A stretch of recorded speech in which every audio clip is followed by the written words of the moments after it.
The Space Go app. Before our eyes, in fact, NASCAR has just confirmed all of the competitors are ready for action. So let's hear about some of the stories that we'll be talking about all afternoon. Let's set them up from down on pit road. Shannon Spake? Well, Dave, on most race weekends, you'll see NASCAR drivers wearing baseball caps. Well, 18-year-old Chase Elliott this weekend traded in that baseball cap for a cap and a tassel. He graduated from high school 24 hours ago, and since that only happens once in your life, the crew guys decided to keep the cap around for a little while. Now, he did miss practice on Saturday because of the ceremony. He was able to practice on Friday, and while Elliott admitted he had some nerves walking across the stage with his senior class, you know those nerves have gone as he looks for his third win of the season, rolling off sixth.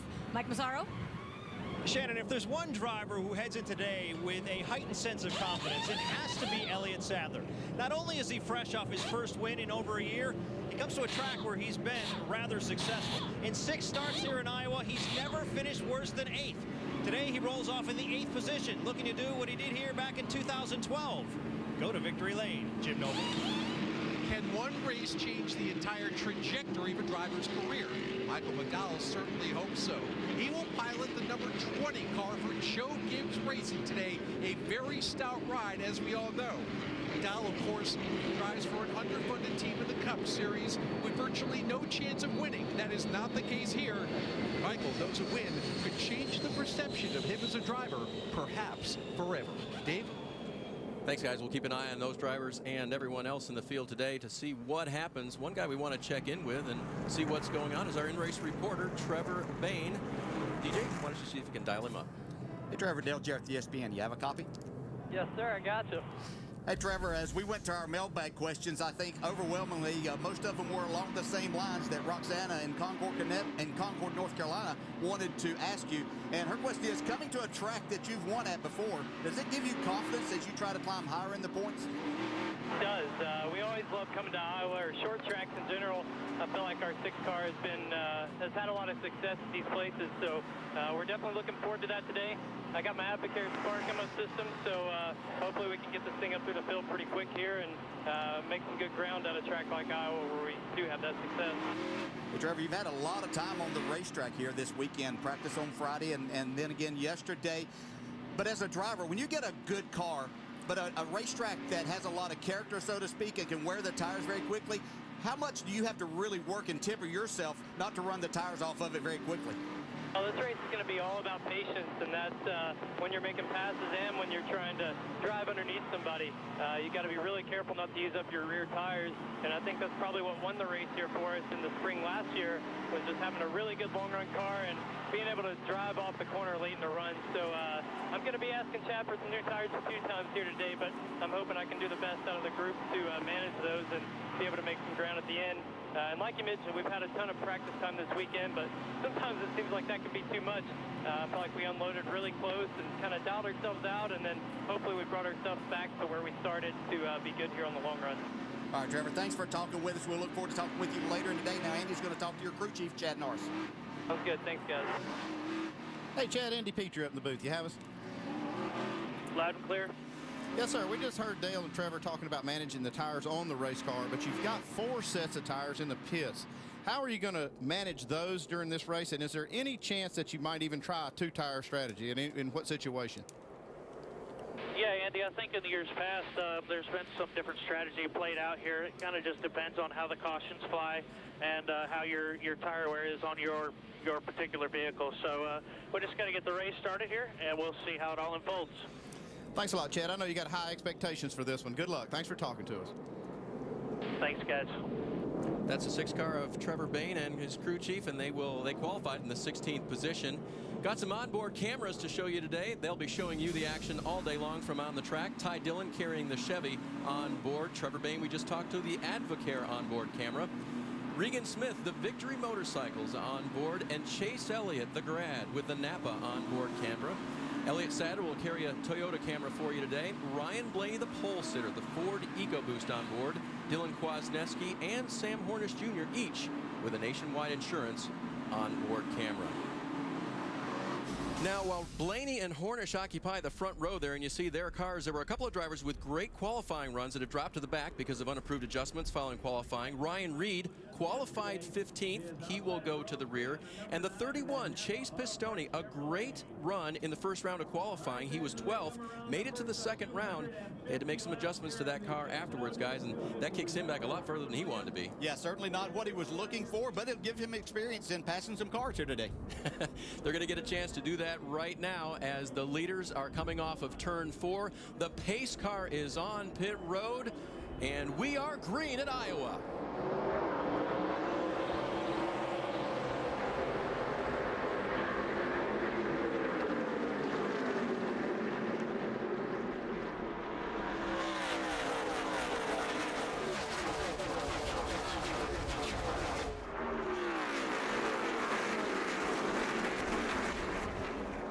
Great jump for Sam Hornish from the inside pole there. He gets by Blaney to begin with. Yeah, we'll see how this plays out throughout the day. It's which side the driver that's in the lead shoots it on a restart from this point forward. Ryan Blaney thought that the outside was going to be the place for him to start this race and hopefully capture the lead, but Sam Hornish was ready for everything he had to put out there. Leading the first lap is Hornish. He continues to lead by about 6 car lengths now over Blaney, getting pressure from the 20 of McDowell. There you see Brian Scott moving to the inside of Elliott Sadler. New colors for him on the race car this week. Brian, another one, a short track veteran who looks to possibly get things done for Richard Childress Racing this weekend. They were actually very good in qualifying, guys, and looked like they had a lot of speed here. Yeah, as you watch that shot going into turn 1, especially, you see some harsh bumps down there, and that's what these teams have really had to deal with, and that's the biggest challenge to getting the balance and the setup right here. Yeah, and what you really have to be careful of is being the driver, as Brian Scott is here on the inside, because that's where the racetrack is the roughest. If you go in there and try to make that pass, try to make a slide job, you can get extremely loose there because of those bumps. You can see these two drivers handling it very well. Side by side going now into turn number 3, and right behind them, dogging them, getting ready to make his move, Landon Castle in the 0-1. Iowa Speedway continues to be Sam Hornish's, but lap traffic has certainly been a part of his day so far. Very nearly had a lead change while we were in break. Yeah, this is something that you always encounter on short tracks. You have cars at different speeds and younger drivers that we talked about with not a lot of experience and a lot of them with none here at Iowa. But Sam Hornish doing a nice job. And Ryan Blaney, as Andy pointed out too, doing a nice job of giving him a little bit of room, not pressing the issue right now. That was Caleb Rourke in the red and white 55, and Cale Conley trying to stay out of the way. Tanner Berryhill trying to move over just a little bit so the leaders can have some room to race. And Chris Buescher, I'm surprised. Oh, sorry, that isn't Chris Buescher. That is Jeremy Clements, also going a lap down in the 51 car at this point. But again, Blaney being patient is going to save that car until it matters, right? I think it's easy to be patient when you know you have a good car. He can tell how hard he's having to push to keep that gap and to close it on Sam Hornish, and I think that he knows he's got a car that's capable of taking the lead. He does not necessary right now to take a chance. Yeah, but I think maybe his car may be a little bit on the loose side. When I saw him get beside of Sam, he wasn't able to get back to the throttle and power up the way that he wants. So he is being patient and understanding his car and understanding they have a couple of pit stops to make so that he can adjust it and make it better, and then he'll make his charge. 12th place up for grabs here, and Brendan Gaughan uses the pick perfectly to take it from Trevor Bayne. I think what I liked right there is that looks like that outside groove is starting to come in, and you know, Brendan Gaughan's one of those guys. If it's going to work up top, he's going to be one of the first ones to try it. He's got it working up top right now. They don't have to have a high line for him to run the high line, right? Yeah, he'll make one. Getting the challenge back on the inside from Trevor. Oh, and he's going to take it. So apparently right now, Trevor's car working pretty good on the low side. Yeah, it is, and been watching him. And I think that was a situation that we saw our leaders encounter where Trevor encountered a slower car that was kind of in his lane, in his groove, and it hindered his progress. And the 62 was right there to take advantage of that. And now Trevor's able to make the pass back and pull away a little bit. Great battle going on there. At the start of the show, we talked about a couple of drivers who had to drop to the rear to take care of some unapproved adjustments. That's the 16 of Ryan Reed on the left. He's made his way forward along with the 31 of Chase Pistone. They've both gone up a number of positions at this point in the race. Shannon? Well, Dave, Ryan Reed qualified 15th for this race, but like you said, had a radiator change, went back, slowly making his way through the field. The only thing that they're really concerned with are the tight conditions. He says the longer they go, the tighter the car gets. Certainly be something that they fix when they come down for that first pit stop. Mike? And Shannon, Chase Pistone was another driver who had to start at the back. 40th is where he rolled off officially, but he's made his way up close to the top 20, 22nd currently, but in the process may have used most of his brakes. He's got an awfully soft brake pedal. Caution on the track. It is for Cale Conley at this point. Smoke coming out of the 33 car. Looks like we might have a right side tire down there. It is the right front. And that is the first caution of the afternoon. And that was a big break for the two drivers we were just talking about there, who were only about a half a straightaway in front of our leaders from going a lap down. So they'll be able to catch up, make some adjustments on their car, put 4 tires on it, and go forward. And there'd be a good chance for teams to look at those right side tires, particularly the right front. This is a high wear racetrack, and I don't know if that's what causes it. It's 40 laps on that set of tires. High wear and a lot of braking at times if your car's not working well, and that has kind of the looks of maybe that he melted bead or something like that. Well, he was driving hard, right? Because he was trying to stay in front of the leaders earlier. So Cale Conley was definitely giving that car its run for its money at that point. He's on pit road now. Crew attending to that car at this point. He was 26th when this occurred, was Cale Conley. 1 lap off the pace. So, obviously, this is a good time to come down pit road. Andy, what are you thinking for maybe the 54 and the 22, our leaders? No, absolutely 4 tires. This is just one of those racetracks that tires mean so much. A good chance to look at them and see what kind of wear, and then that way they can kind of plan out how they'll use the other 3 sets that they'll have in the pit. Hornish has led every lap so far. It's now up to the crew on pit road to take care of business for him. Try to keep him out front. The pace car has the field in turn number 3. They will slowly come down pit road, entering, and it looks like, yep, it's still closed. Pit road is still closed. Flag and lights flashing down there.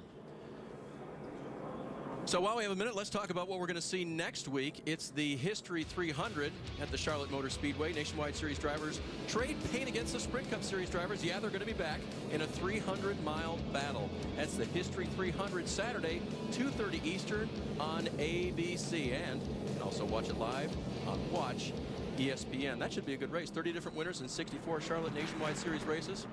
Always at Charlotte. Yeah, loved racing, and I love to watch them there whenever they do that too. And 8 drivers won their first career race at Charlotte, and so we'll see if that could be the case there next week. Although with those Cup guys back, the field's going to be pretty stout. It always is. Some we'll have to watch here too. These pit crews getting their first pit stop out of the way, but not all of these drivers have their regular pit crews here. There are some, because some of these teams opt when it's a standalone event not to bring in everybody, and so we'll see how that happens and how it works out for them. It's not just an opportunity race for the drivers. Yeah, it's also for the pit crews. A lot of times this is like I say, development crews and other guys that don't get a chance to go across the wall, they're going to get their chance this time. Just to note, they finished working on Cale Conley's car. He will leave pit road. Sam Hornish will lead the field down. Ryan Blaney and Michael McDowell in tow. Regan Smith right behind them. Let's head down to Shannon. Well, Chase Elliott has plenty of room in and out of his pit box. The car continues to get loose, so they're going to go to work. Chassis adjustment, air pressure, 4 tires, and Sunoco fuel. Jim. Sam Hornish Jr., they're making a track bar adjustment on the 54. They'll put 4 tires on him, filling up with Sunoco racing fuel. Ryan Blaney, he's loose as well. Track bar adjustment and 4 tires. They're right to the left side. It'll be a 4-tire stop, as we said, on the 22. Leaders leaving pit road right now. This will be as they exit. What order do we end up in? Sam Hornish led them on to pit road. Ryan Blaney was second at that point. And there's Sam. They got their work done quickly, as did the 22. And not a lot of position change at the front. Hornish has been the man so far. Now everybody's got fresh tires and a full tank of gas. Let's see what happens next.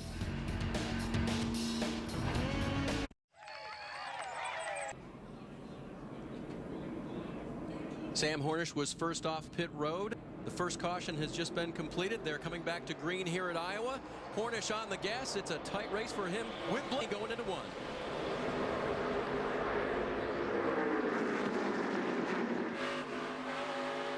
There's those bumps you talked about, guys. Boy, yeah, you can just see just how much it upsets the car. Yeah, I really thought Hornish may opt for the inside there. That's where he got the lead on the start of the race. Although it didn't look like Ryan Blaney got a very good start, but he would have also had a teammate in Michael McDowell in the 20 that could have given him a little bit of a push, but he didn't.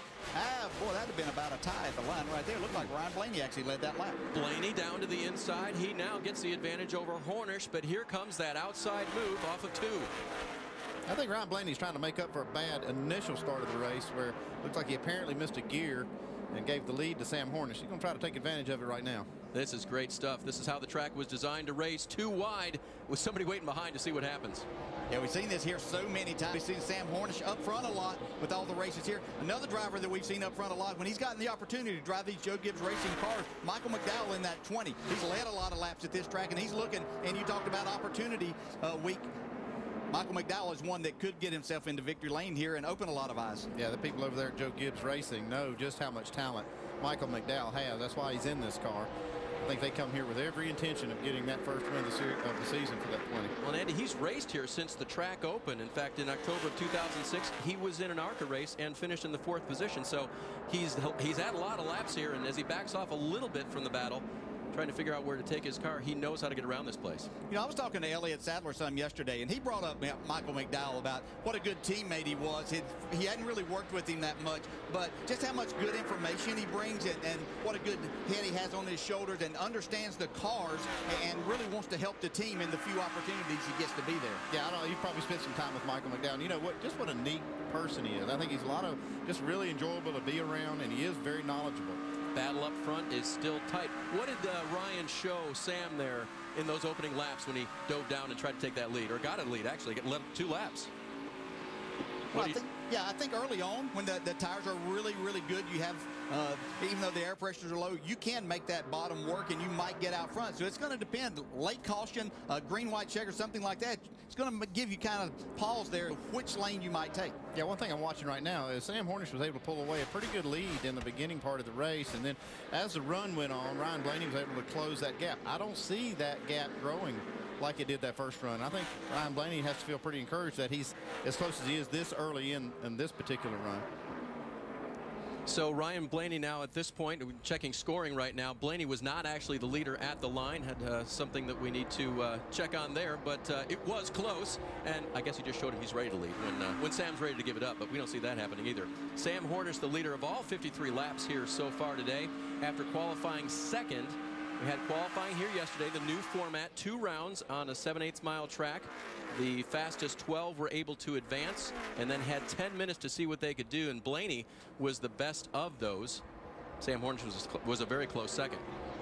Yeah, I think a little adjustment on this 22 car, Andy, is why he's closer maybe. It certainly looked like his car was a little bit on the free side in that first run. And that's what these drivers have talked about, how much looser the track got from the Friday practice sessions that they had. They showed up yesterday, and so they expected a little bit more of that today also. Yeah, you talk about being a short track and how this track races, and it is, I call it more of a mechanical grip track. It doesn't rely as much on aero, although aero's always there.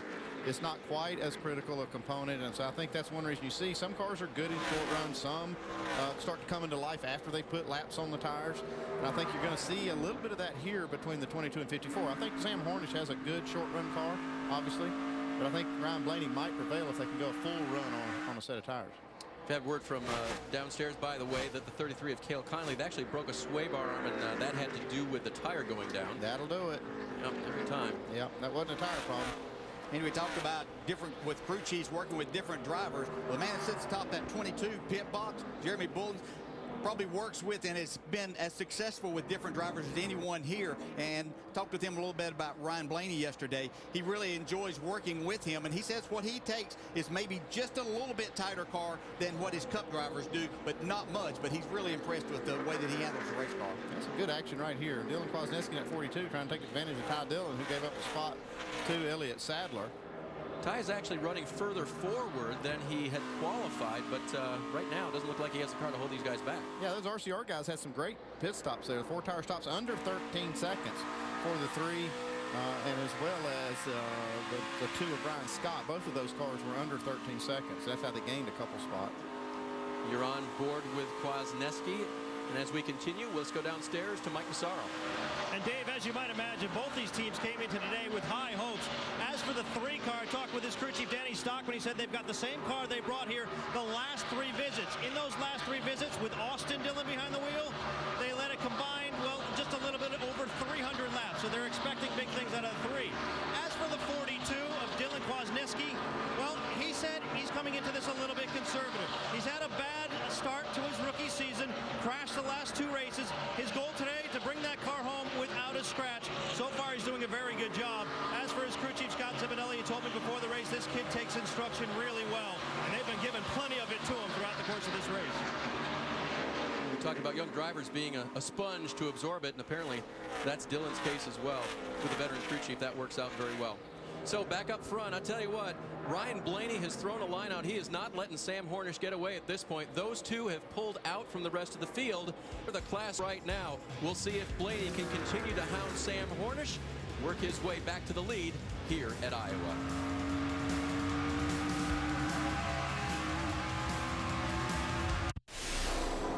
NASCAR. They said, watch out for this 01. He's going to make some noise today.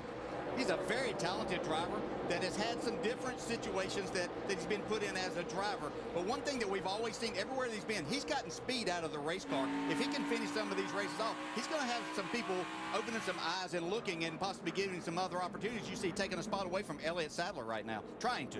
Inside move off of turn number 2. That'll be for the 8th position if he can get it done. Sadler will battle back on the outside. Again, this 2-wide racing that we expect here, it's happening. Dave, you talked about Rusty Wallace helping design this racetrack, and every driver that I talked to talks about how this is so much fun. Another that a lot of drivers had input on years ago was the Richmond Raceway. They had a lot of questions there, and it shows that this is what these drivers enjoy doing, being able to race side by side, making a difference as a driver. And I think you see why Elliott Sadler's had so much success here.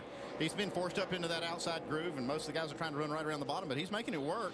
Well, he did till just, well, he still is. He's hanging on the outside of Landon Castle. Not letting it go right now. This is a great battle. Again, this for the 8th position, battling that out. Hornish continues to lead. He's got a few car length lead over Blaney, so nothing happening up front at this point. Best battle on the racetrack. Yeah, and the drivers tell me that up there it's a little bit smoother in that second groove. They would like to run more there, but their issue up there are these seams that you can see where the track surface is, and they get on those. If they don't catch them exactly right, the front end can really take off on them, so they have to be careful with that. There is your leader, Sam Hornish Jr. He's led every lap we've had out here so far. Started second today. He continues to lead the field. Can Ryan Blaney catch him? We'll be back.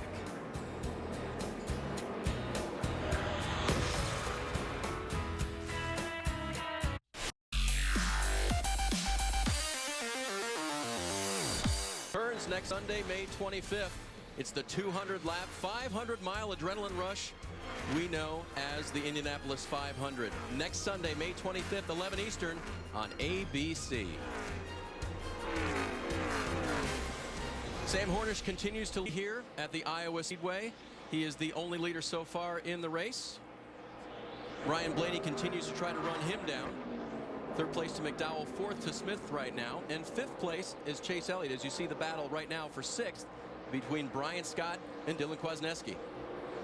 Yeah, Brian Scott just took this spot away from Dylan Kwasniewski, but Kwasniewski's doing a really, really good job, as we mentioned in the pre-race show, with a new team driving a different car with crew chief, and that can present some problems for the driver. But Andy, how's it as a crew chief? Well, I mean, working with different drivers, they all have their own little styles and quirks about them, and that's one thing that Scott Zipadelli is going to see with Dylan Kwasniewski, and maybe he can offer some help to Pat Tryson when he goes back to the 31 team. And it's going to be good for Dylan to get in a car that's had some success. This car's won a race this year, so it's got some credibility, and it's kind of a gauge for everyone. Wow, up front, the leaders are in heavy traffic. Sam Hornish got bottled up coming through turn 2. Ryan Blaney trying to take advantage. Not going to get it. Hornish still with the advantage now. Yeah, that's what these drivers face, and especially as the leader, you're approaching these cars, be the first one, and you can see right there, Sam had been trying to run that little higher line. 70 of Derek Cope in the way just a little bit right there. Yeah, slowed his progress down. One thing I saw right there, Ryan Blaney used some really good judgment. He had a run on Sam and could have forced a really bad situation, but decided to back off and save the race car. Now working his way around Carlos Contreras, putting him a lap down at this point. And I don't know, did you guys see contact there? It looked like it was pretty close. He might have touched Cope just a little. Yeah, I think he got in the back just a little, and when he did that, that made him have to lift, and that got Blaney the big run there. But as Andy said, Ryan Blaney, that's a move of a veteran there, not pushing the issue. We're 20 laps into this race. Later in the race, he's probably still side by side trying to take that spot away. Let's see how Ryan felt about it. He was coming up on the leader. Now, Sam had every reason to believe that 70 car was going to stay to the bottom, but he hit that big bump that's over there in the middle of 1 and 2, shot his car up, and then Sam did a great job of just reacting to that and not making it worse.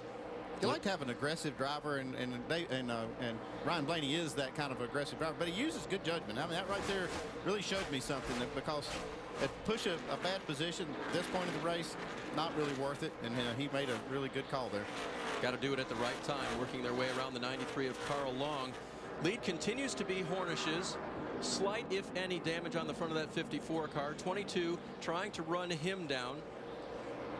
Again, Michael McDowell running in third, Regan Smith fourth, and in fifth place, the 9 car of the graduate, Chase Elliott.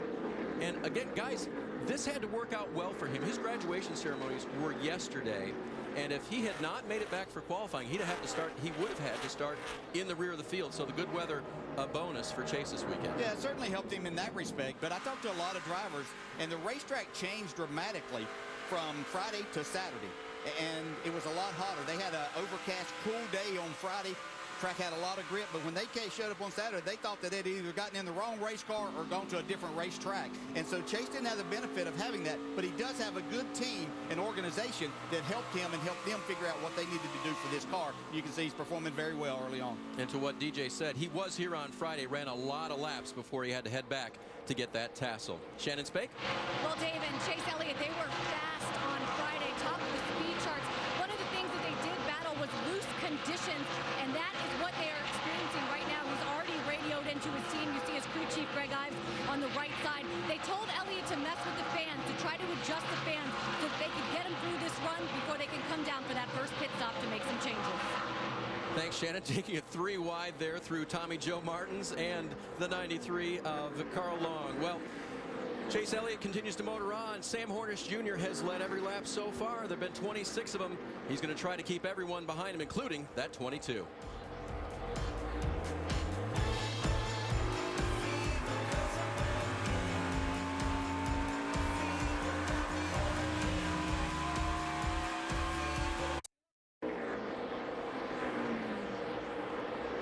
Speedway continues to be Sam Hornish's, but lap traffic has certainly been a part of his day so far.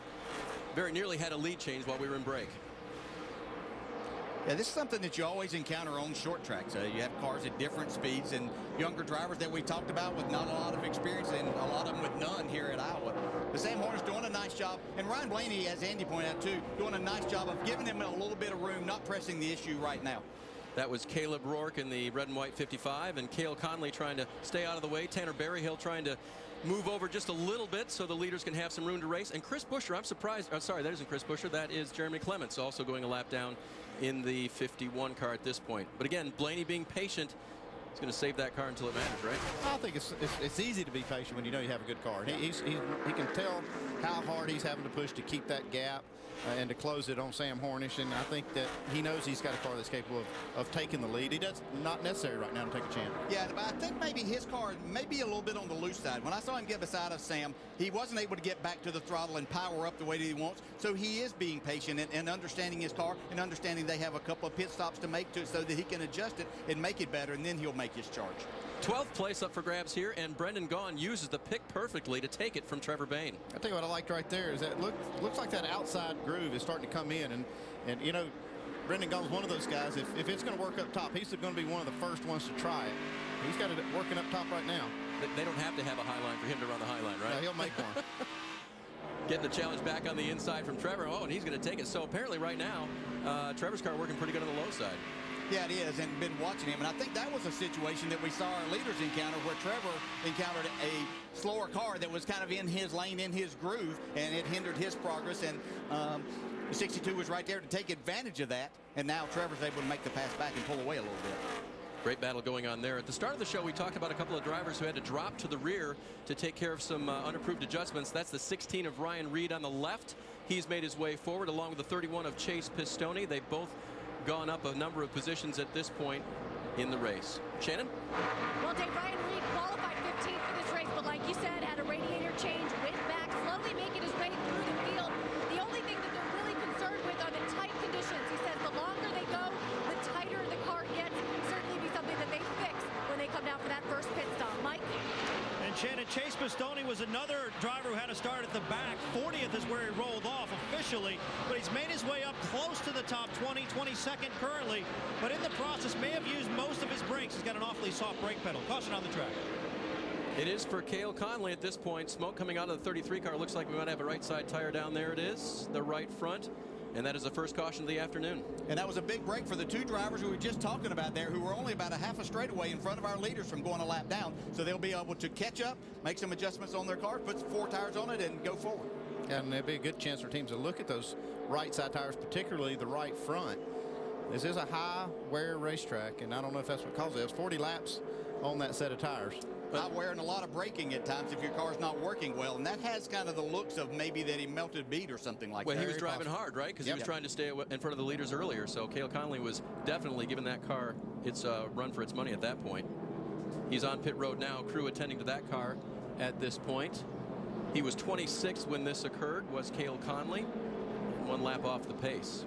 So obviously this is a good time to come down pit road. Andy, what are you thinking for maybe the 54 and the 22, our leaders? No, absolutely 4 tires. This is just one of those racetracks that tires mean so much. A good chance to look at them and see what kind of wear, and then that way they can kind of plan out how they'll use the other 3 sets that they'll have in the pit. Hornish has led every lap so far. It's now up to the crew on pit road to take care of business for him, try to keep him out front. The pace car has the field in turn number 3. They will slowly come down pit road, entering, and it looks like, yep, it's still closed. Pit road is still closed. Flag and lights flashing down there. So while we have a minute, let's talk about what we're going to see next week. It's the History 300 at the Charlotte Motor Speedway. Nationwide Series drivers trade paint against the Sprint Cup Series drivers. Yeah, they're going to be back in a 300-mile battle. That's the History 300 Saturday, 2:30 Eastern on ABC. And you can also watch it live on Watch ESPN. That should be a good race. 30 different winners in 64 Charlotte Nationwide Series races. Always at Charlotte. Yeah, loved racing, and I love to watch them there whenever they do that too. And 8 drivers won their first career race at Charlotte, so we'll see if that could be the case there next week. Although with those Cup guys back, the field's going to be pretty stout. Some we'll have to watch here too.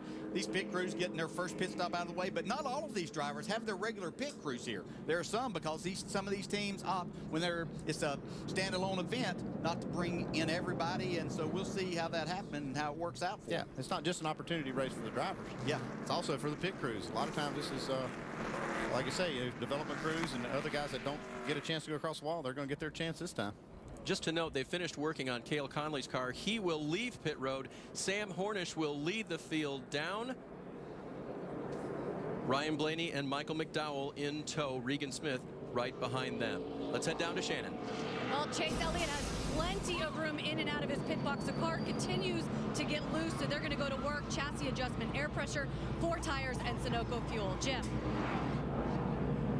Sam Hornish Jr., they're making a track bar adjustment on the 54. They'll put 4 tires on him, filling up with Sunoco racing fuel. Ryan Blaney, he's loose as well. Track bar adjustment and 4 tires. They're right to the left side. It'll be a 4-tire stop, as we said, on the 22. Leaders leaving pit road right now. This will be as they exit. What order do we end up in? Sam Hornish led them on to pit road. Ryan Blaney was second at that point. And there's Sam. They got their work done quickly, as did the 22. And not a lot of position change at the front.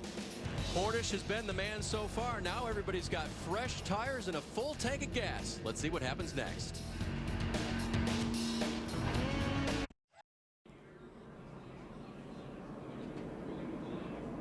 Sam Hornish was first off pit road. The first caution has just been completed. They're coming back to green here at Iowa. Hornish on the gas. It's a tight race for him with Blaney going into 1.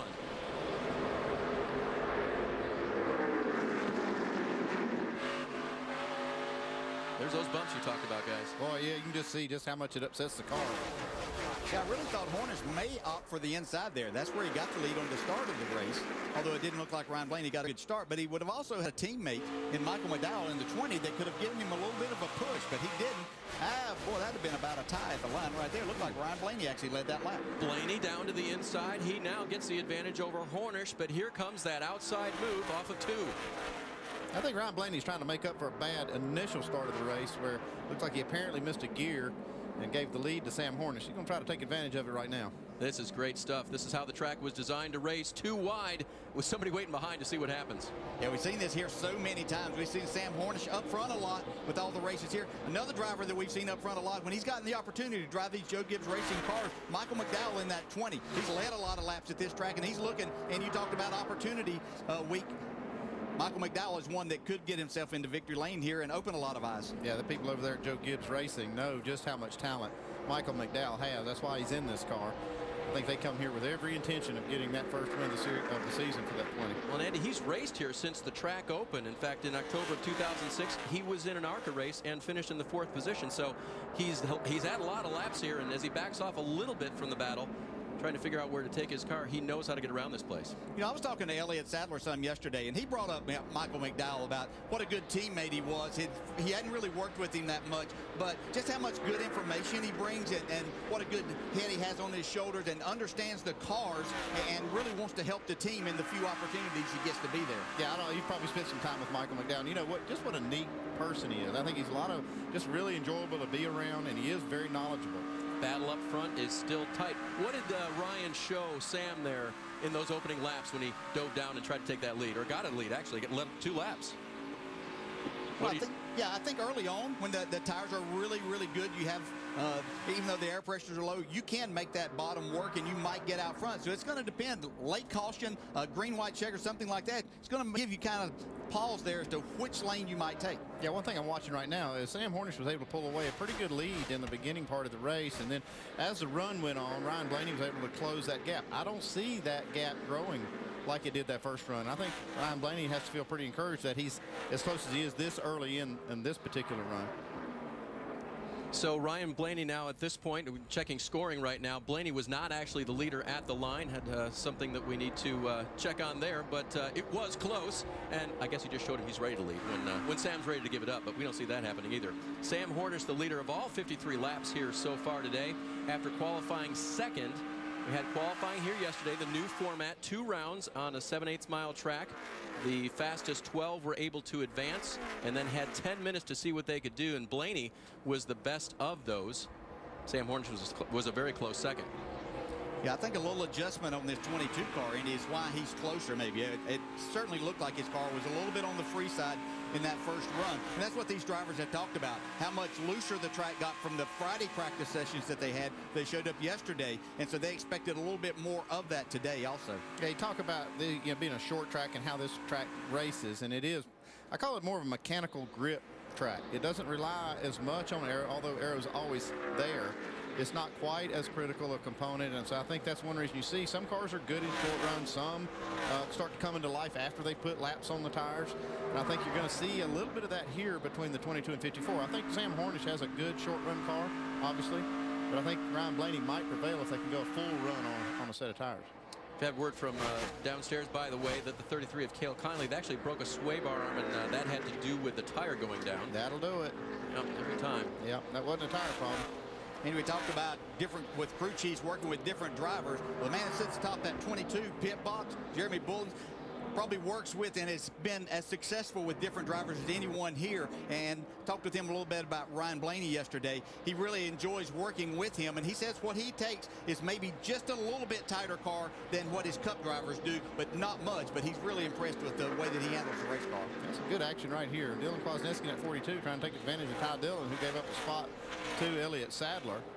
Ty is actually running further forward than he had qualified, but right now it doesn't look like he has a car to hold these guys back. Yeah, those RCR guys had some great pit stops there. 4 tire stops under 13 seconds for the 3, and as well as the 2 of Brian Scott. Both of those cars were under 13 seconds. That's how they gained a couple spots. You're on board with Kwasniewski, and as we continue, let's go downstairs to Mike Massaro. And Dave, as you might imagine, both these teams came into today with high hopes.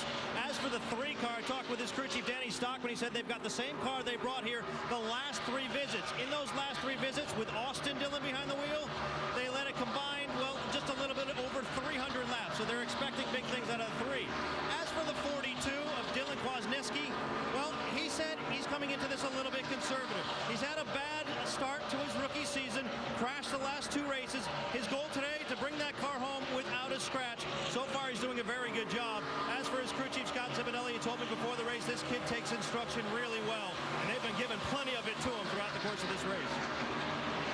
We talked about young drivers being a sponge to absorb it, and apparently that's Dylan's case as well. With the veteran crew chief, that works out very well. So back up front, I'll tell you what, Ryan Blaney has thrown a line out. He is not letting Sam Hornish get away at this point. Those two have pulled out from the rest of the field. They're the class right now. We'll see if Blaney can continue to hound Sam Hornish, work his way back to the lead here at Iowa.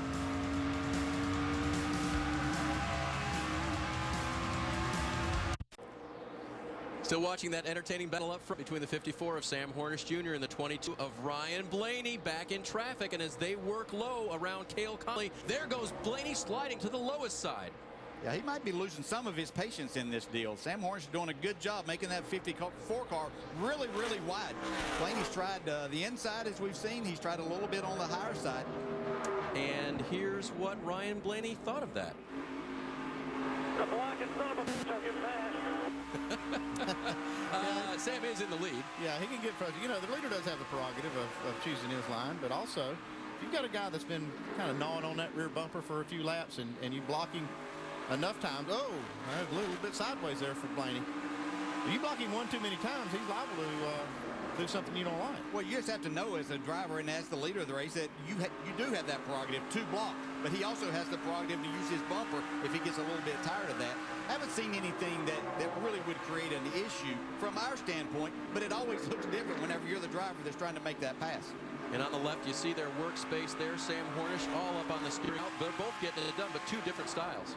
Yeah, they are. And Blaney's been working this higher side, especially down here in 3 and 4. He gets a nice run on the exit of the corner, but Sam will move right up, take that lane away from him. Whoa, he's in the wall. Yeah, I believe he did make contact. Blaney with just slight contact. Yep. And we saw that when we were watching practice on Saturday. There was a lot of close calls there with that turn 4 exit. Yeah, but Dale and I were lucky enough to ride with Regan Smith in a pace car around the racetrack just to kind of get a feel for it. And right off this corner, he was just outside of the groove. That groove is just a little lower than that, and it's tempting, I'm sure, to go up there and try to test the grip level, but well, is he it wasn't up there. Is he up there looking for grip, or did he get out of it before there? No, I think he's just looking for a way around Sam Hornish. Yeah. I think he's just trying to get in the gas and get that run, and you hit one of those seams and it just slides a little bit, and there's nothing but marbles up there on that exit, and by the time you get there, it's too late. You can't keep it out of there. I don't really think that it's hurt the car, though. Doesn't look like it. 54 continues to lead. That is Sam Hornish. Meanwhile, battle for 9th place. Ty Dillon holds down that position. Trevor Bayne, former winner here, trying to take it away again. The high for the 3, the low for the 6. Yeah, I think Ty's struggling with that car just a little bit. He was, like I say, had a good pit stop that gained him spots on pit road. He's been giving up a few on the track, though. So which is the better line around Iowa Speedway, or does it just matter where your car is working, to stay high or to stay low? Yeah, wherever it goes fast, that's the better line. So you have opportunities. That's what's so great, and they like the racetrack. The fastest way around here is around the bottom for the majority of the time. But once the tires start wearing a little bit, you get air pressures built up. You have to let the car just kind of roll. And wherever you can let it roll the best, and wherever your car is working. Trevor Bayne has been on the inside pretty much this entire race. They adjusted his car so that he could do that, and now he's able to get himself inside the top 10. Ty Dillon right on the cusp of the 10th right now. He runs in 10th position, Mike. Yeah, and as I mentioned earlier, Danny Stockman thought that he had the right setup by bringing the setup they brought last year. Although right now, Ty's saying it's a little bit tight, a lot tighter than he wants it to be. They're telling him to put some rear brake into that car. And also Stockman's telling the spotter to make sure you stay on him about being low on the racetrack. Well, there you go. That apparently is the line they want the 3 to be running. Yeah, well, like I said, we rode with Regan Smith, and he said the bottom of the racetrack really is the groove. And he got passed late in the race here about a year ago by Kyle Larson, who said he made a groove on that outside that wasn't really supposed to work. But some guys can, and some guys like the bottom, some guys like the top. Speaking of the 7, he's trying to chase down teammate Chase Elliott. Elliott runs in the 4th position in that blue and white number 9. 5th right now for Regan Smith. And they're pretty close there, but they're quite a bit back from the leaders right now. Their car's not quite as up to speed as them.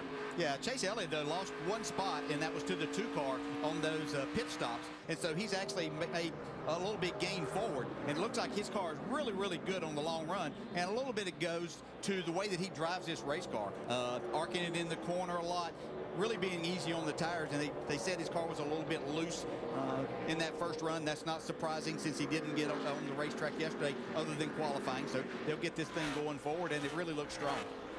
Yeah, one of the things we saw out of this 9 car, it was at Richmond, a track similar to this, is him running that real wide arc, getting into turn 1.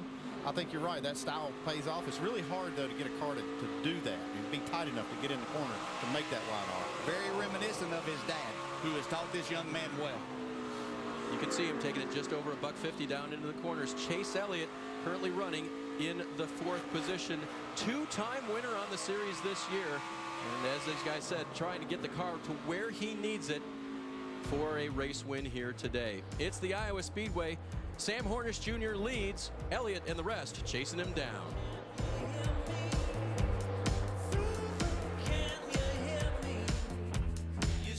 Up on the 84 car of Chad Bode, and there's another car down low. Wow, Hornish just misses him as Hornish maintains the lead, but Ryan Blaney has been right there. They were side by side while you were away.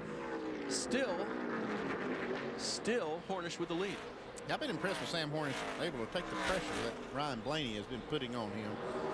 Able to manage that lead, basically lead the whole race.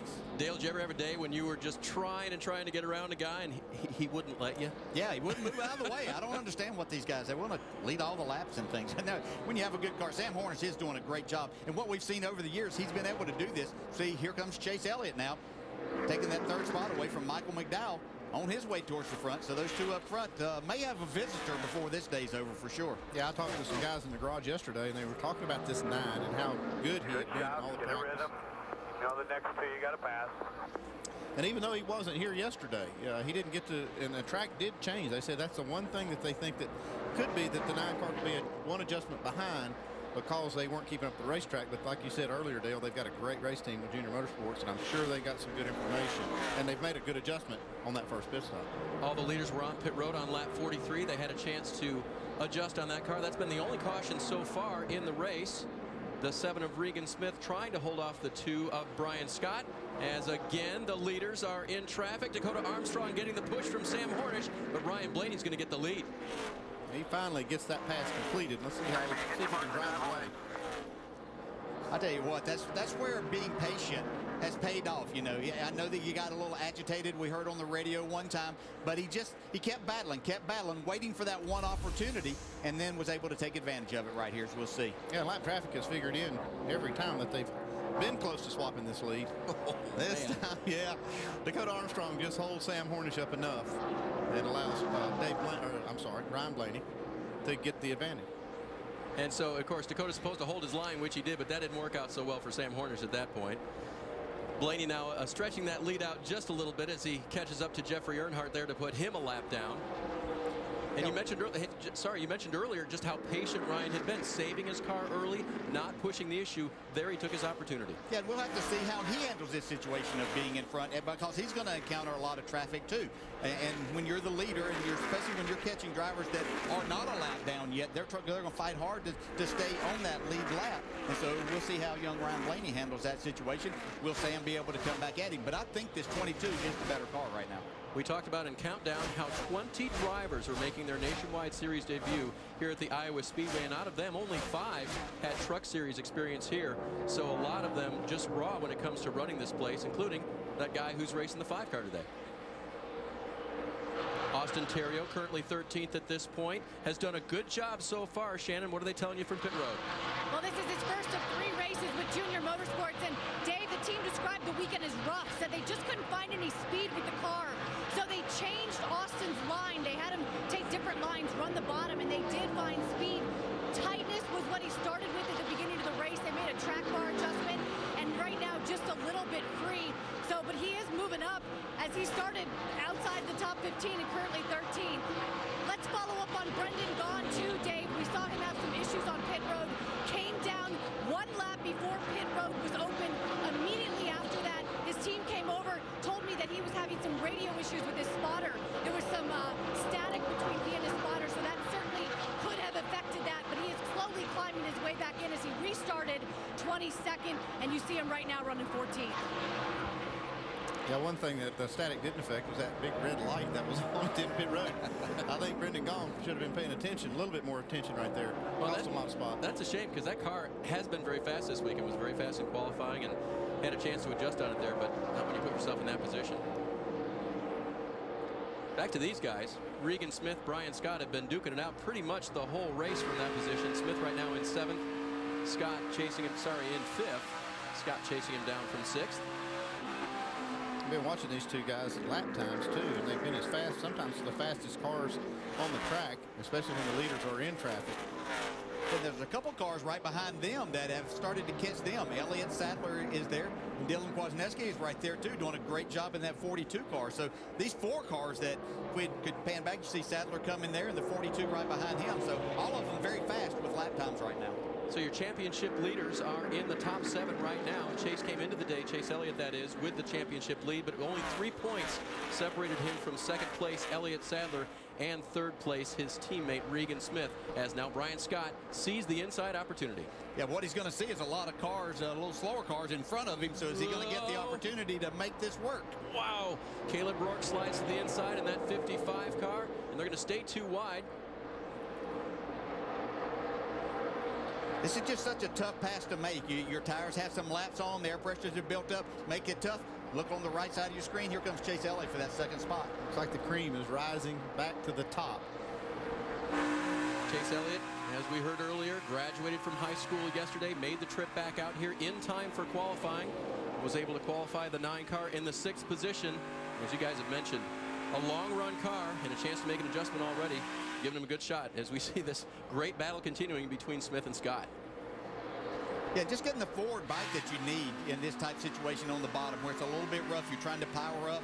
Can you complete that pass? Makes it difficult. That's a challenge that these drivers like, and Brian Scott able to do it this time. Elliott Sadler going to try to take advantage of this on the inside of Regan Smith now. Great racing at the Iowa Speedway, and we're 60 laps into this run, so tire wear becoming an issue for these drivers. They're losing that grip. Yeah, they're losing grip, and you also you have to be a little bit careful. Andy talked about the high wear that you see, especially on the right side tire, so you have to be a little bit careful of that. But when you get an opportunity, you have to go. Elliott Sadler now moves to the inside. He has taken over the 6th position from Regan Smith. But up front, it is all Ryan Blaney at this point in that Team 22. The team that has won this year already, with Cup Series drivers trying to make it a great day for this young driver in the state of Ohio.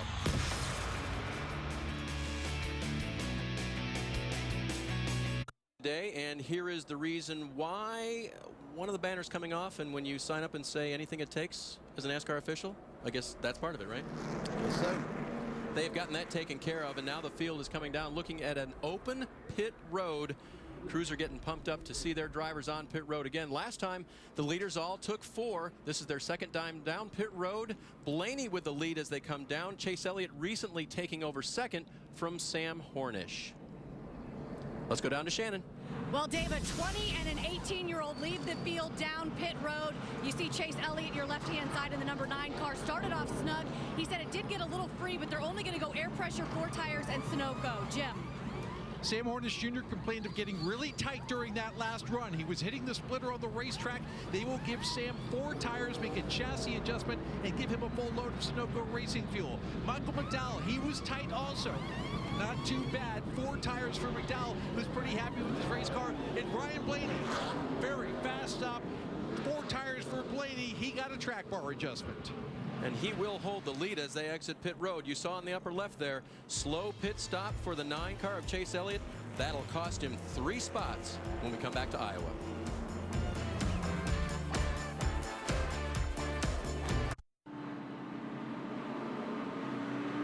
Inside the cockpits of the leader on the right, that is Ryan Blaney, and the guy who lost 3 positions on pit road that time. And Andy, you can see the times. Yeah, that's been one problem for this 9 team. They've been able to overcome it quite a few times this year, but that pit crew needs to pick it up a little bit. Picking up the gas is the leader, Ryan Blaney. On the outside, the inside lane has beat the car to the line the last couple of times, so Blaney now on the outside takes the leader and the field, takes the lead into turn 1. Sam's right with him. I don't think these two are going to be separated all day. No, but I believe the 22 out front, we could see him put a little bit of distance. This is the first time he's had that opportunity. We've seen him lead. He had to really work hard last time to get in front. Yeah, if not for a bad pit stop, Chase Elliott might have been the guy that could actually put a lot of pressure on Ryan Blaney. But that, like I said, they lost 3 spots on pit road. Tight squeeze there. There may have been a little contact there. Brian Elliott into Brian Scott. Brian Scott into the wall perhaps too. Yeah, maybe just barely, but he did a nice job of saving that because he kind of got squeezed there and had to turn the wheel a little bit more, and that sent the back end around. You see Elliott Sadler trying to take advantage of that too. Now backpedaling just a bit, bumped by Elliott.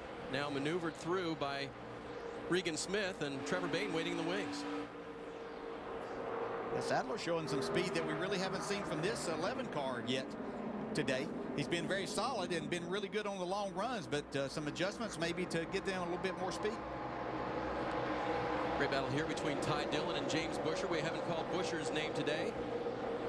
Currently running in the 14th position if Ty takes that away from him. And Brendan Gaughan getting back through after pitting too earlier on. You see just how these cars dance around in the corners going over those bumps, and exactly what the drivers have to deal with. Trying to get the run that you need to get, but negotiate not to get into the car that you're trying to make a pass on. Completely losing traction with your car is kind of a disconcerting thing, even for a professional driver, right, DJ? Yes, it can be at times, for sure. That's why we call this a driver's racetrack, because he has to get up on that wheel and put up with a lot of things here that you don't have to at other places. 7/8 mile, Iowa Speedway, multi-grooved, got some nice wear and weather from the winners that people see out here in Middle America, and makes for a lot of character. Drivers, as we said, and as we continue to say, just love it. And how about one of Iowa's own? The 01 has gone back just a little bit. Landon Castle was running in the top 10 earlier, dropped back just a bit, now trying to work his way back forward.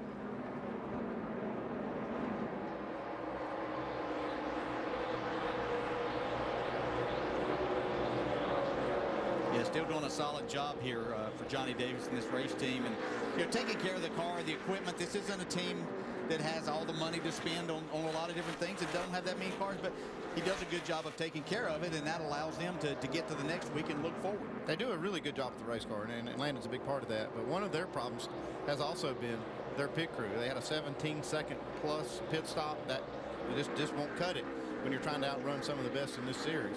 And Landon would be the first one to note that, and they certainly will work on that from week to week. Well, Jim Noble's covering the 01 this week. Jim?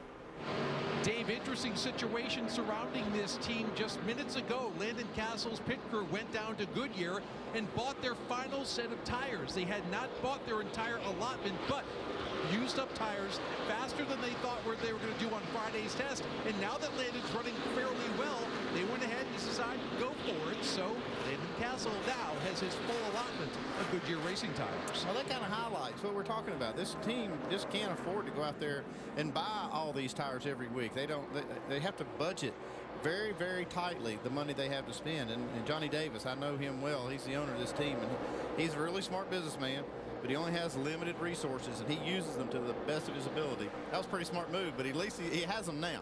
And Yeah. what was the story crew chief Dave Fuge told us about over the winter? They had an opportunity to improve the aero on the cars, but only one side at a time. Yeah, that's right. So they started on the right side.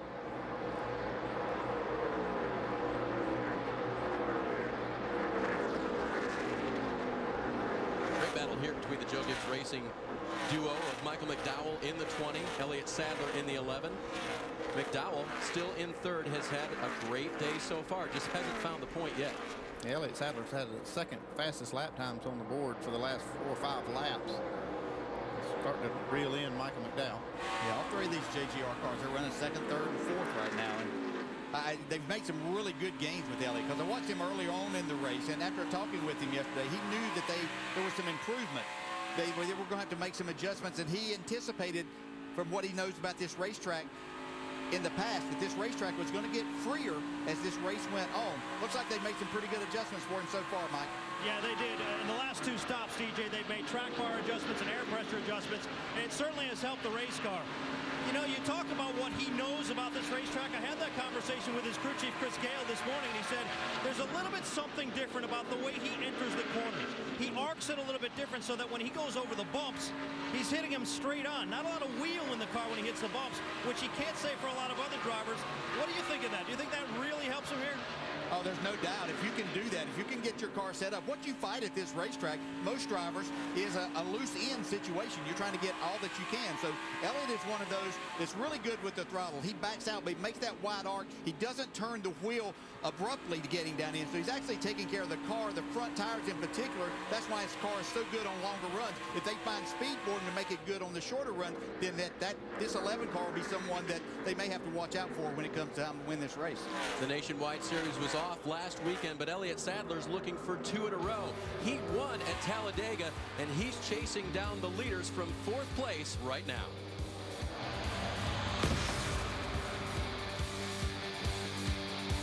As the Indianapolis 500, and you won't miss it if you tune in 11 a.m. on ABC. That is next Sunday, and quite an interesting grid that they've got for the race this year. Ed Carpenter, of course, has the pole, but as we were, as NASCAR fans, watching what was happening with Kurt Busch, not a bad run at all, guys, outside of row number 4, starting 12th. That's outstanding. Go Kurt Busch. I tell you, that's impressive to go up there first time, qualify up there with the boys. Yeah, what an exciting day next Sunday for Kurt Busch. It's just going to be great to watch. And I know it's a long shot for him to go to Indy and possibly win, but I think if anybody can do that as a rookie, Kurt Busch can do that. He is so very talented, and we know that he will have a chance to win the Coca-Cola 600, so we could be watching history on that day next week. Kurt Busch finished 5th here at Iowa, by the way, back in 2012 in that 54 car, which continues to run 2nd. So we've talked about a lot of different drivers so far. Mostly it's been Ryan Blaney. Let's hear more on our top runners as we go up to speed, starting with Jim Noble. Well, Dave, Ryan Blaney is certainly cruising right along. We talked to his crew chief, Jeremy Bullins, this weekend, who said his only criticism of the young driver, Ryan's a little set in his ways. He needs to be more flexible. Looking pretty flexible today, leading the pack. Sam Hornish Jr., by the way, just radioed in and asked if he needs to baby his right front tire. They had a lot of wear on the tire that came off the car on the previous pit stop. Sam has also gotten tight, and that's becoming a problem as this race goes on. In 3rd place, Michael McDowell. A little bit loose on the last run, but overall okay. Keep in mind, the last few times he's been in the Joe Gibbs car, they've been worried about owner's points, and Michael said he had to worry about that. Not worried about it now with the 20 team. That is a part-time competition that does not worry about the Owners' Points Championship. Mike? Well, funny you should talk about that championship. Not necessarily the owners, but the drivers. It's already on the mind of Elliott Sadler and the 11 team. They're only 1 point back of the champion leader right now. And with that in mind, Chris Gale, his crew chief, told me today, the only thing really acceptable is get the most points we can out of this day. They've made a series of track bar adjustments and have corrected that car. It's no longer loose, Shannon. Well, Chase Elliott on that last pit stop, he came down 2nd, but he restarted 6th. It was a 16.2-second pit stop. Immediately, his crew chief Greg Ives came on the radio and said 2 things to the guys. Number 1, we have to get better. Number 2, make it count when we need it. He's currently trying to make his way back through the field. Jim. Regan Smith had a great feeling after Friday practice, not great after Saturday. Today, pretty much the balance is his biggest issue. Still tight in the middle despite a couple of track bar adjustments, and it gets much worse in traffic. Regan would love some clean air, but he can't seem to find it right now. Mike? Jim, you talk to just about anybody on the 2 team this week, and they'll tell you when they summarize their season, they're not happy. They feel like they've had speed. They just have not gotten the results. They know today is an opportunity to right the ship. So far, the car's been good, but not great. It's been a little bit tight center, even after a series of track bar adjustments, but still, this car's best on long runs. Dave? Thanks, guys. That was your up to speed with Nationwide Insurance here at the Iowa Speedway. And as the 7 and 2 continue to battle, that's got to be frustrating when you know you're almost there, as the 2 bunch has been with Brian Scott's car, but you just can't seem to adjust far enough forward to get your driver up to the front. Yeah, I had high expectations for this driver and team. I saw a lot of promise in them last year, and I thought coming forward this year that maybe we could see him run up in that top 3 or 4 and have opportunities to win. And I think maybe they'll get to that point. But as an organization, I think RCR is going to have to find a little bit more speed in their cars and finish things off. Well, things like the Junior Motorsports team really up in the game this year with their program. And then the Gibbs guys have to do it as well to keep up. And I think that's what's happened here. I think Childress is getting their cars better every week. Some guys are getting them better a little quicker, so they're going to have to ramp it up. Uh-oh. Trouble for the 23 of Carlos Contreras. That would appear to be. Yeah, Carlos trying to figure it out right now. I have no idea. Yeah, it looks like something important, whatever it is. And this might be kind of, maybe a little bit bad timing for these drivers and crew chiefs as far as tires and what they can do, and because they only have a certain number, and it could be a decision to make. Yeah, here. it could be. You're right. There's 108 laps to go right now. They have 2 sets of tires left. So that splits into 54 apiece for me, but do you want to come down to pit road? Well, that's the thing. They've run, what, 35 laps since the last time they pitted. It's like Dale said, if I was on, the pit box, I'd be wanting to see a few more laps before I had to make that decision. I know what the driver wants. He wants 4 more tires. Exactly. That's our 3rd caution on the day. They've first and the last one for Carlos Contreras. You see him there on pit road right now. He was running 30th at the time. Carlos making his re-entry into the Nationwide Series this year, and has made a few starts so far in that 23 car. So here's Ryan Blaney on the inside, Sam Hornish with him in that 54 car. Not surprised they've been running up front today. These 2 cars have won 27 of the last 41 races in the Nationwide Series. Let's see what they choose to do here. They're coming. Whoa, he's not coming close. They're coming, they're not coming. They were waving the green flag and the red light was on, and then they changed right at the last minute and put the red flag out there. But he was waving the green flag to start. Whew. Quick thinking by Blaney right there. He didn't like what he saw. And NASCAR tells us usually the flag is the final determiner, but they did the quick change here. Yeah, I was looking just to see if it was going to open, but you can see the red light flashing there. Wow. Then the change. Yeah, you can see it right there. Obvious.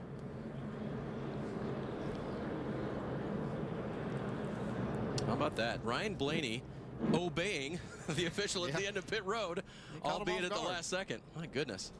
You never know what's going to happen in race car, do you, DJ? No, you don't. And so that's why you have to stay on top of it. Yeah, everybody thinks that caution flag is time for you to finally relax. Well, there's a lot going on. They're having discussions. Are they going to come in there? Are we going to get tires? Are we going to get 2 tires possibly in this situation? And so then you have to pay attention to make sure that it's open. You see a flag and a red light, and kind of confusing, but they did the right thing.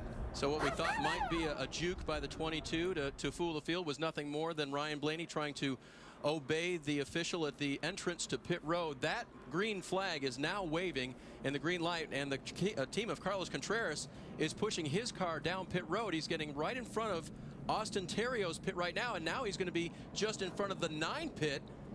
We're going to see where they're going to put this car. They've gotten to a sort of a blank space just in the nick of time. My goodness. Yeah, it looks like Brian Scott. Yeah, he does a good job to get on the inside there and get his car into his pit stall. Mike Massaro? And Elliott Sadler heads down pit road. They had contemplated what to do because they'd made the car so good. Elliott didn't want to ruin it with a chassis adjustment, so instead, just 4 tires, fuel, and an air pressure adjustment. Jim? Sam Hornish Jr. continues to abuse that right front tire. They'll try to loosen him up and help that 4 tires and Sunoco Racing Fuel. Michael McDowell, 4 tires stop. They're a little worried about tires and leaving enough tires for the end of the race. And Ryan Blaney, not bad, as you see. He gets off, and he is having a great run on the track and nice pit stops as well. Jim, 12.5 seconds. Fantastic pit stop for the 22 crew after very nearly disobeying the flag entering pit road.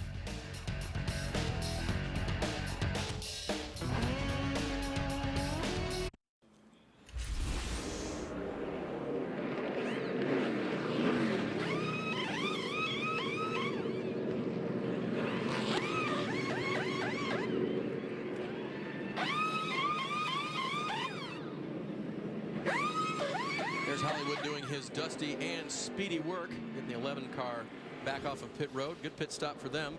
Here at the Get to Know Newton 250.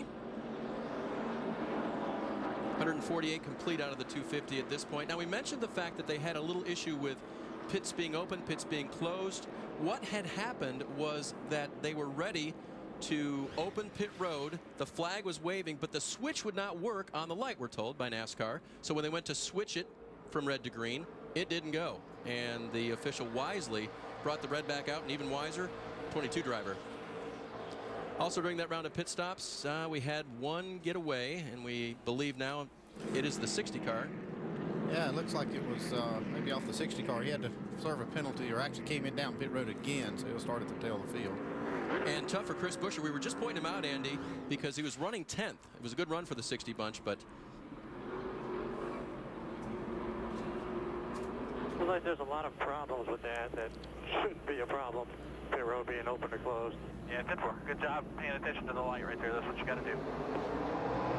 Green is back out at Iowa. Your leader is Ryan Blaney.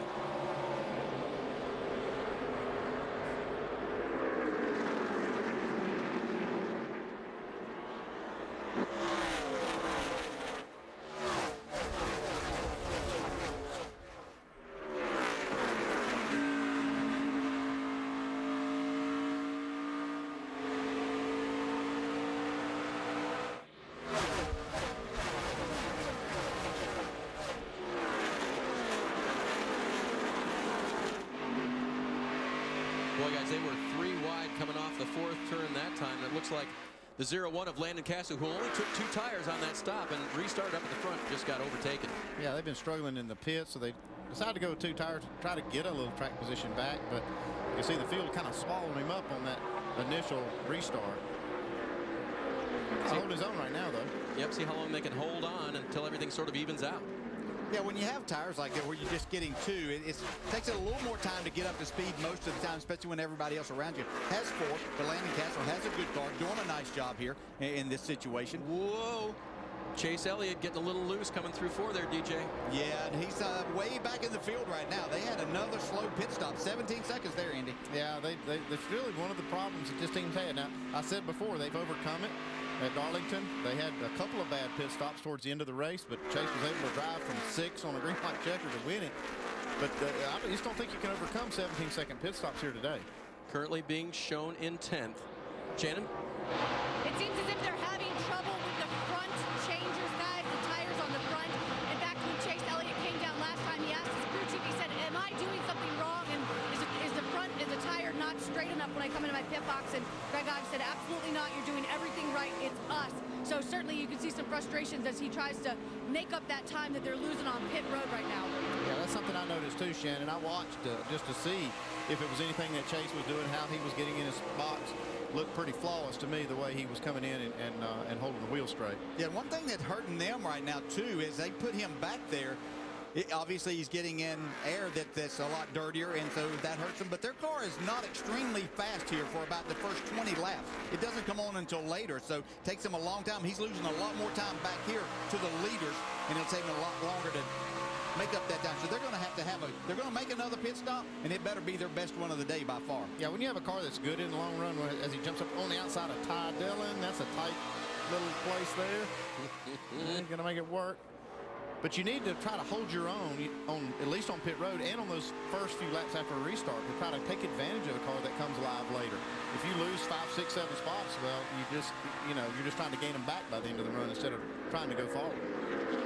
Jim Noble is covering pit road for us on the 22 car. Some comments about the 9 we're watching, Jim?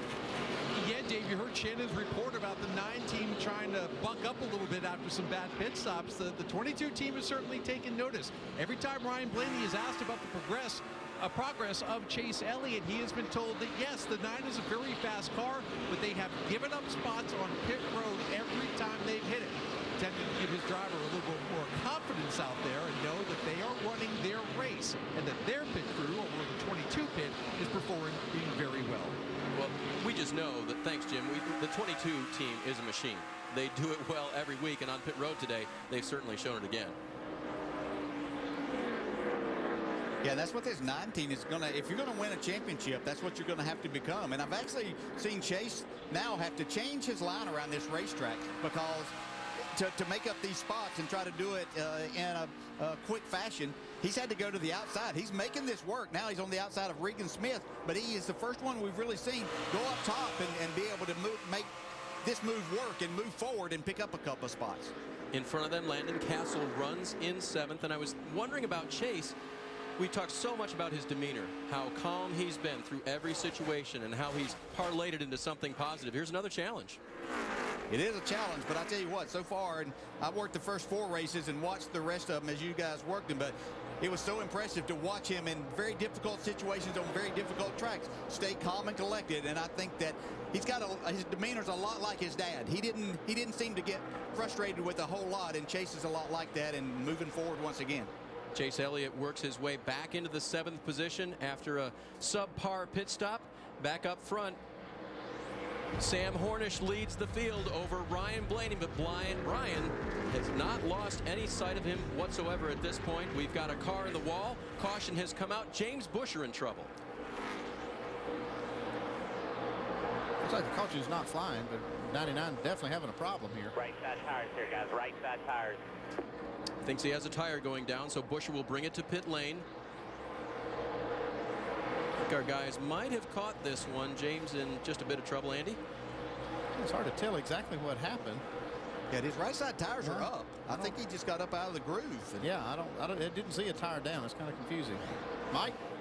Well, Andy, just moments before that happened, James Busher radioed in saying he feels like they're either blowing up or they have a loose wheel. Of course, the team was up on the wall waiting for him to come down pit road just before that happened. Now the team going to work on the damage on the right side of the car. Now back to the left side of the car. You can see a little bit of steam coming out of the hood of that race car, but no damage on the left side, Dave. Mike Busher was running 17th on the lead lap when all that occurred, so he's gone a couple laps down at this point. Your leader is Sam Hornish. He's led a total of 102 laps today, trying to keep Blaney, Scott, and McDowell behind him.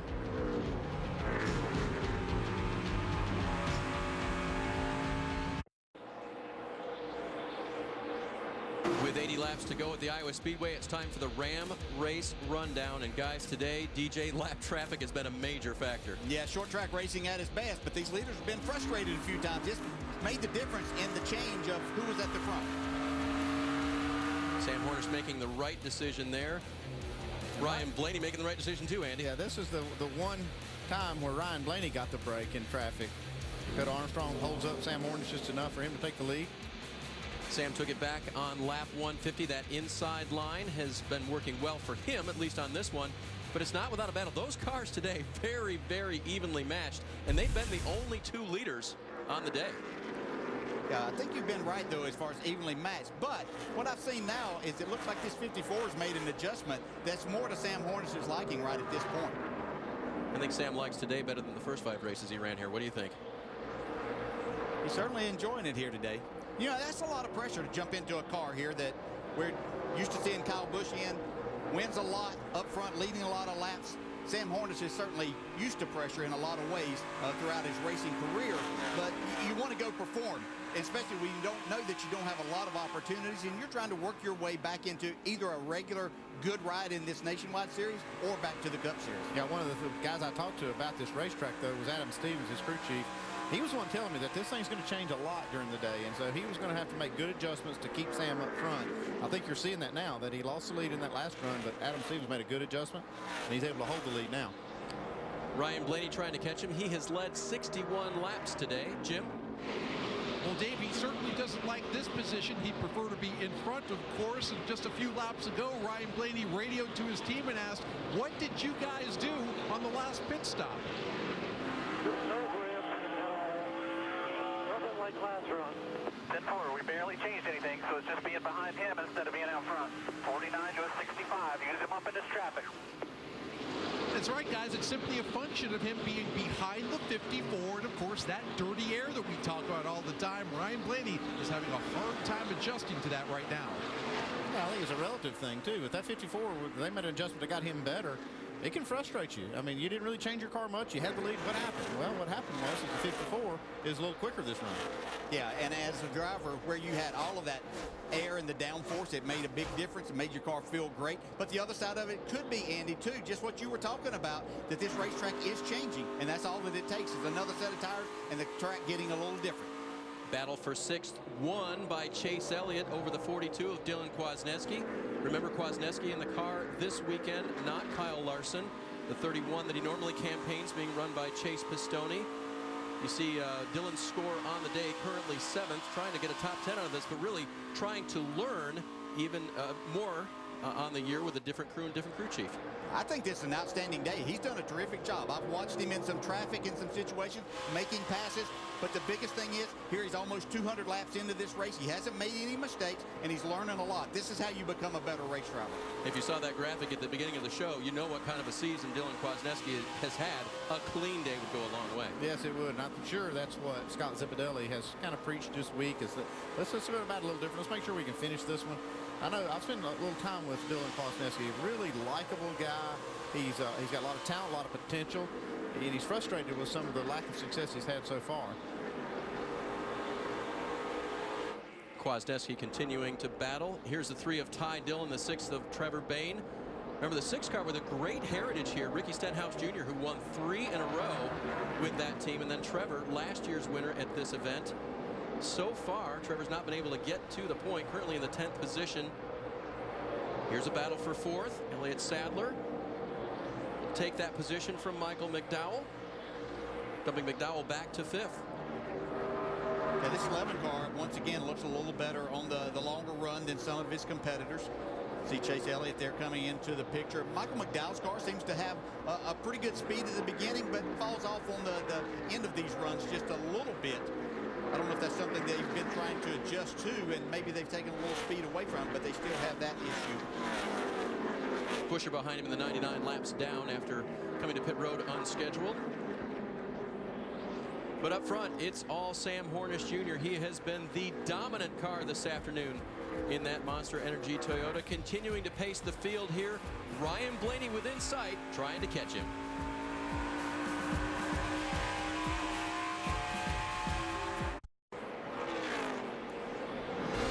Sunday Night Baseball presented by Taco Bell tonight. The Tigers will try to beat the Red Sox again. They beat them last night, and they do lead the AL Central. You can watch it tonight on ESPN at 8 p.m. Eastern. You can also watch it live on Watch ESPN. That's Tigers at the Red Sox tonight. My Tigers. I'm looking at you guys. Neither one of you Red Sox fans, but my producer We've got is. a few in the truck. I can hear them right now. I can hear them chirping down there in the truck. And they almost cut me off right there. Okay, here's your leader, Sam Hornish. He has led a dominating 128 laps, all from what we have kind of been looking at. A very interesting seating and steering wheel position, DJ. Yeah, and this is totally driver preference as to where you want to be, but this is probably as close as anyone that we see. A lot like Brad Keselowski's a lot like that when we see his in-car cameras, but Sam's certainly up on the wheel. Yeah, he's up on it, and you can see, I mean, almost like his hand is in front of his face. He's so close with that steering wheel. Yeah, a lot of drivers use that as a gauge as to how much they turn the wheel, and he wants to be able to see that without losing his eyesight there, or his eye line to the racetrack. See Regan Smith there in the 7, a little different, a little further away for him. Yeah, that steering wheel was a few inches farther away. Well, that is really close for Sam Hornish. And he leans over, too. That's what I was noticing. He hunches over more than even when he's in the seat. You're talking about getting up on the wheel. Sam Hornish up on the wheel. We'll see Elliott Sadler. Now, Elliott and I, when we were teammates at Robert Yates Racing, we could get in each other's cars and not have to move the steering wheel, do anything whatsoever. We're both about 6'2", but that's about what I felt like when I was in the race car. So that's what feels good for Elliott.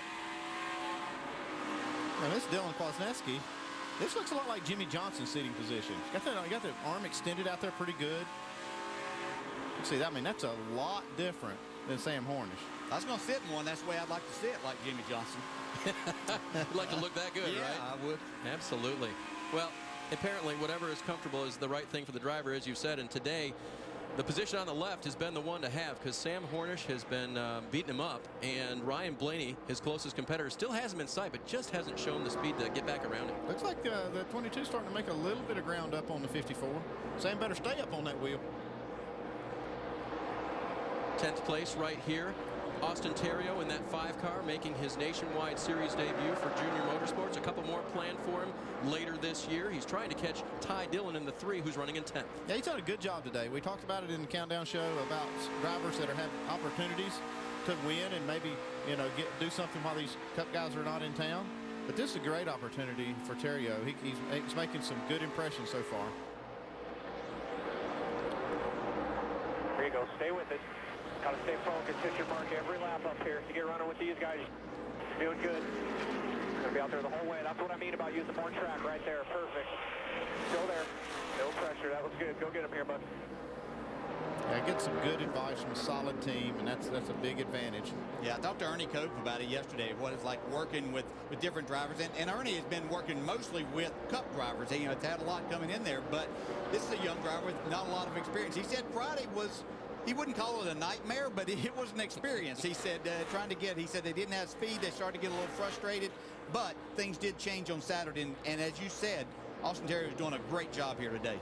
Regan Smith in the 7 trying to take 7th from the 42 of Kwasniewski. finishing up Ontario. He was here for the test to confirm the fixes in the racetrack a couple of weeks ago. Ran a handful of laps in Chase Elliott's race car that day just to get his feet wet.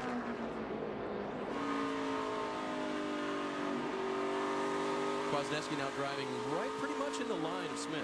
Yeah, you can see a little bit of difference there, though, where Regan Smith got his car pointed a little straighter on the exit of the corner. And you can see his car be able to launch and put a few car lengths distance between he and that 42 car. More for the notebook of the driver in the 42, right? That's what you try to do, is learn as much as you can. Coming down to 50 laps to go here. Iowa Speedway putting on a great show, especially if you're in Sam Hornish's seat. He's led the most on the day. They're still trying to catch him.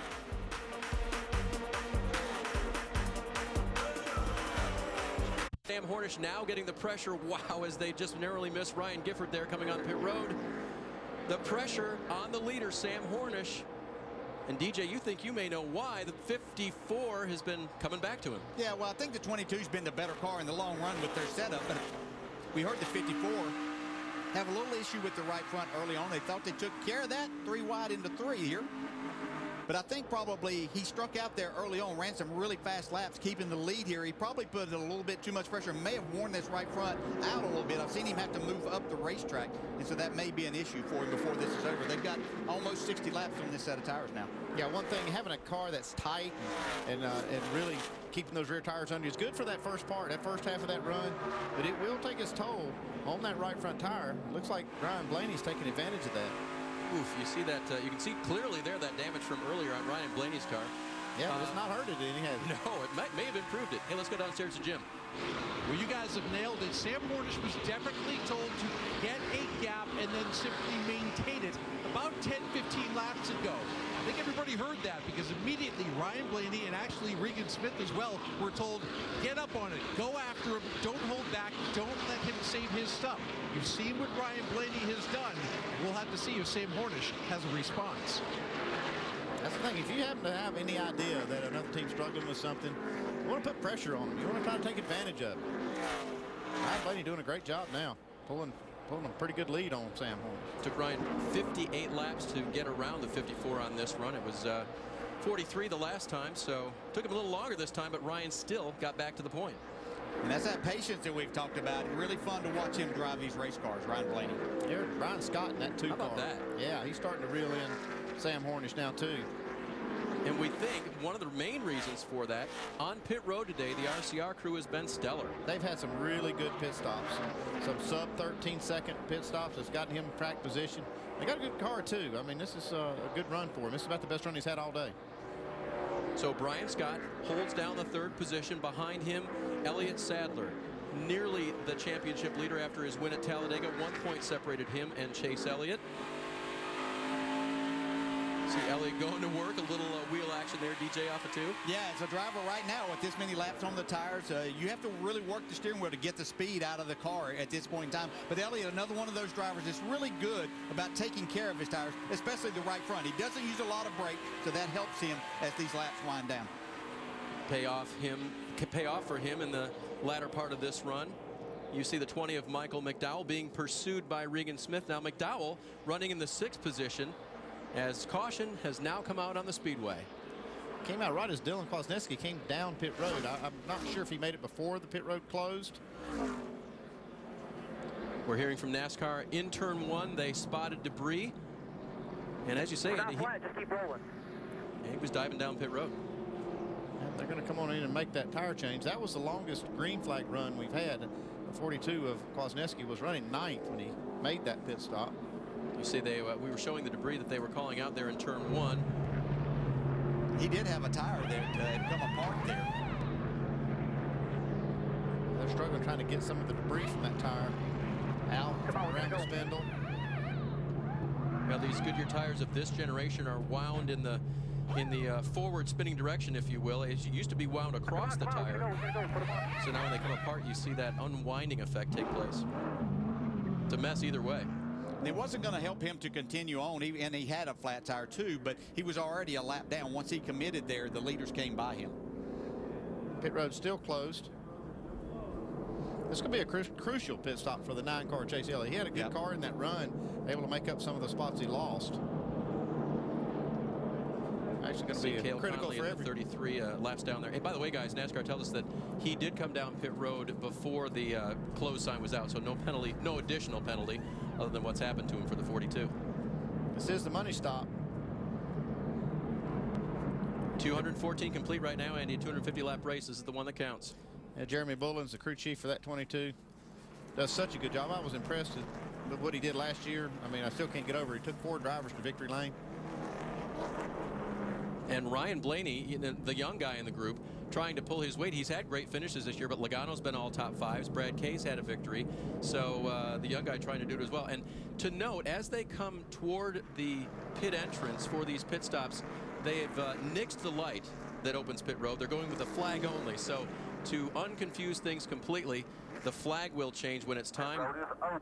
And there you have it. Presumably the last stop for the leaders. Ryan Blaney leads them on to pit road. Sam Hornish, Brian Scott. Can his team have another great pit stop in the 2 bunch? Will Elliott Sadler move forward? Mike? Brian Scott brings his car down pit road, 3rd on the racetrack. Doesn't want to lose that track position. Doesn't need any changes, he says. Just maybe minor air pressure adjustment. They complete work on the right side, swing around to the left side, a 4-tire change on the 2 car. Meanwhile, Elliott Sadler, they're going to bring the air pressure back up. It was low last time. He didn't like that adjustment. They're going to pump those tires up for this last run, Jim. 4 tires for Elliott Sadler. They'll boost the air pressure. It's trying to give him a better run when they start the green flag. And then Ryan Blaney will make 4 tires. He wants to be freed up. They'll do that with a wedge adjustment. 3 great pit stops at the front of the field. And their positions do not change, it looks like. McDowell took 2 tires, gained 5 spots. Except for that one. Michael McDowell's team taking a risk. 2 tires only for him. He is the leader off of pit road here at Iowa.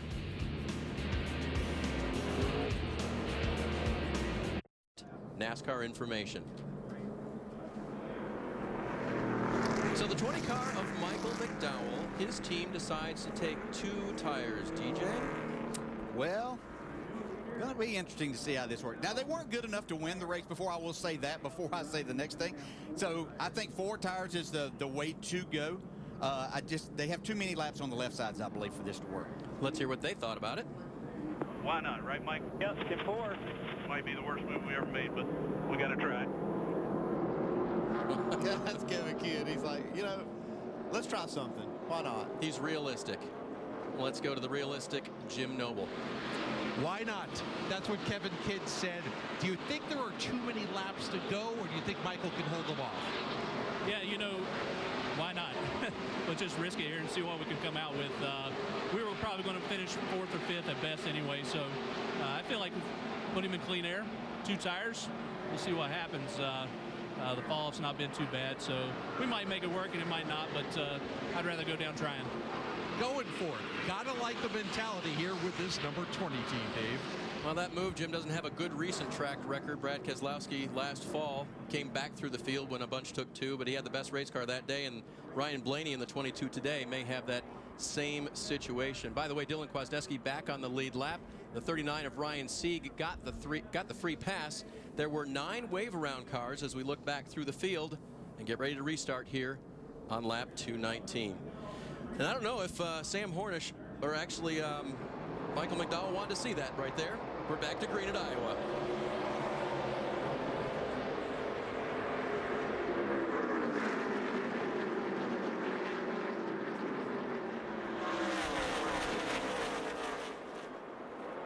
Little contact there between the 20 and 22. 22 doesn't get off to a good start initially, but once he gets that thing wound up, he's going to be hard to beat here now out front.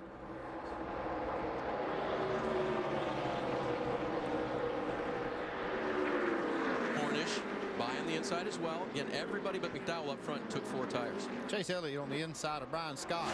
Had a good pit stop that last one. Able to maintain some track position now, trying to take a spot. Yeah, this is where he's really going to have to try to find some speed in this car. They haven't had this on a shorter run, and he doesn't have time to waste right now. Mike Bliss maybe having a problem up there in turn 4. Looks like there's been some contact for Mike, and that's a shame. Mike is the only driver in the field who has raced in every Nationwide Series race here at Iowa, and this one doesn't end well. He was 14th at the time. Yeah, he took a pretty good lick on the wall. Mike, the veteran, who has had a lot of laps everywhere, but then there's other guys you think might have had every race here in the Nationwide Series. Mike has been the only one, and today will not be one that he wants to remember.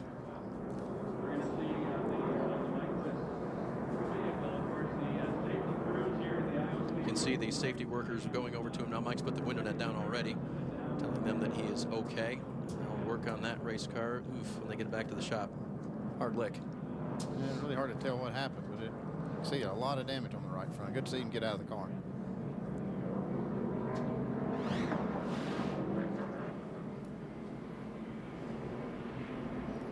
Yeah, I'm not sure exactly what happened to Mike Bliss. But you can see that car take off to the right. I mean, just straight to the wall. No help from anybody else, it looks like, which is a good thing, but wow, that was a big hit. It had the making of a tire going down, but you would have to think in that situation that he would have either run over something because he'd just been on pit road, or don't think that it's a situation of leaving it loose, but run over something or have something rubbing on the inside that cut that tire. Boy, she took off to the right. Yeah. Good to see Mike hop out of that without any trouble for sure. So back under caution here for the 5th time at the Iowa Speedway. It happens just after a restart. Mike Bliss is out of the race. Ryan Blaney continues to lead. Sam Hornish and McDowell in tow at this point.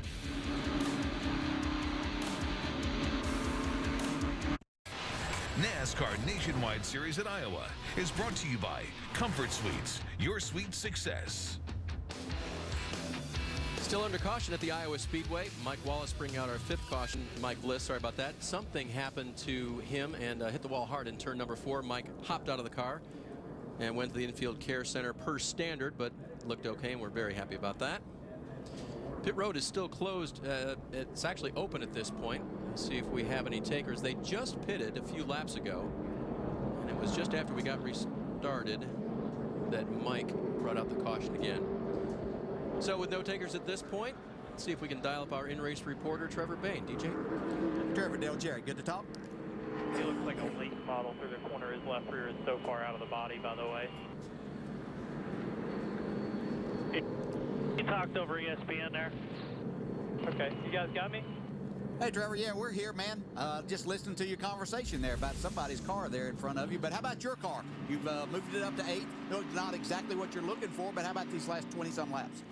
Yeah, you know, it's not what we've been looking for. The car hasn't had the short run speed that we need. We kind of expected to be a long run car today, and we've had that. We've really been able to catch guys on the long run. It just hasn't gone long enough for us. It seems like every time we start making up some momentum and catching guys and passing them, the caution comes out. So I kind of didn't want that last caution there because we were catching the guys in front of us, like I said. But I'm hoping we made the right adjustments here for the short run. Our Epic Air Mustang, like I said, we needed at least a 60-lap run at the end. We're not going to get that, so we got to go out here and hammer pretty hard and try to make the most of this short run. Hey, Trevor, much change in the track conditions throughout the day, and you care to share with us who you're talking about? Looks like a late model car in front of you there. Well, it's just a guy that's been really fast lately. We try to pay attention what's going on, why guys are beating us, and where they're beating us at. So we can talk about it on Mondays to make our cars better. But you know, I think the track has definitely gotten slicker as it's gone. As you guys can probably tell on TV, it's not blacked up like we used to see here. It's still pretty gray. So it hasn't taken a ton of rubber. It hasn't changed completely, but the temperature is a lot hotter than it was in practice. So everything you have seems to drive a little worse. It gets a little freer in, a little tighter center. Right now we're battling a tight center. So hopefully, like I said, Chad all sparked up over there on the pit box and made the right adjustments. All right, Trevor, thanks a lot for talking. Good luck in these last laps, and you have a good rest of the afternoon. And these drivers, you know, they have a lot more to do than just drive the car. They've got to pay attention to the others around them. I think he agrees. By the way, the free pass on that run went to James Busher. He's still a lap off the pace, but he did get the free pass. All right, let's go to Jim Noble. He's with the leader's crew chief. All right, Jeremy Bullins and this Team Penske pit crew have done their job. Now it's up to Ryan Blaney. How do you feel about this end of race run? I think it depends on the restarts. If we can get the lead, I think we can hold them off. Our car's a little better on the long run, so I'd like to see it go green right here. But I think as long as we can get out front, this discount tire Mustang's strong enough to hold them off. They're in the lead. Shannon? Greg, your guys did what they needed to do on that last pit stop. How much can your car contend right now for a win with these leaders? Well, the Napa Auto Parts Chevrolet have been great all day, especially on the long run. We got a little bit of short run here. We made some adjustments. Chase is going to give it one heck of a try, and I think it's going to be great for these Nationwide Insurance fans to see this last 20 laps. Pretty excited about it, so I think we got a good shot at it. Thanks so much, Greg. Mike? Phil Gould, the crew chief for Brian Scott, 5th right now. Got about 20 or so laps to go. Can you chase the leaders down? I like to think we can. We've been off on the short run a little bit. Our long run strength's been really good. I hate to see that last caution, but we'll fight hard all the way to the end. Coming to the green, Dave. Mike Blitz released from the Care Center. We are green again at Iowa. Blaney with a good jump.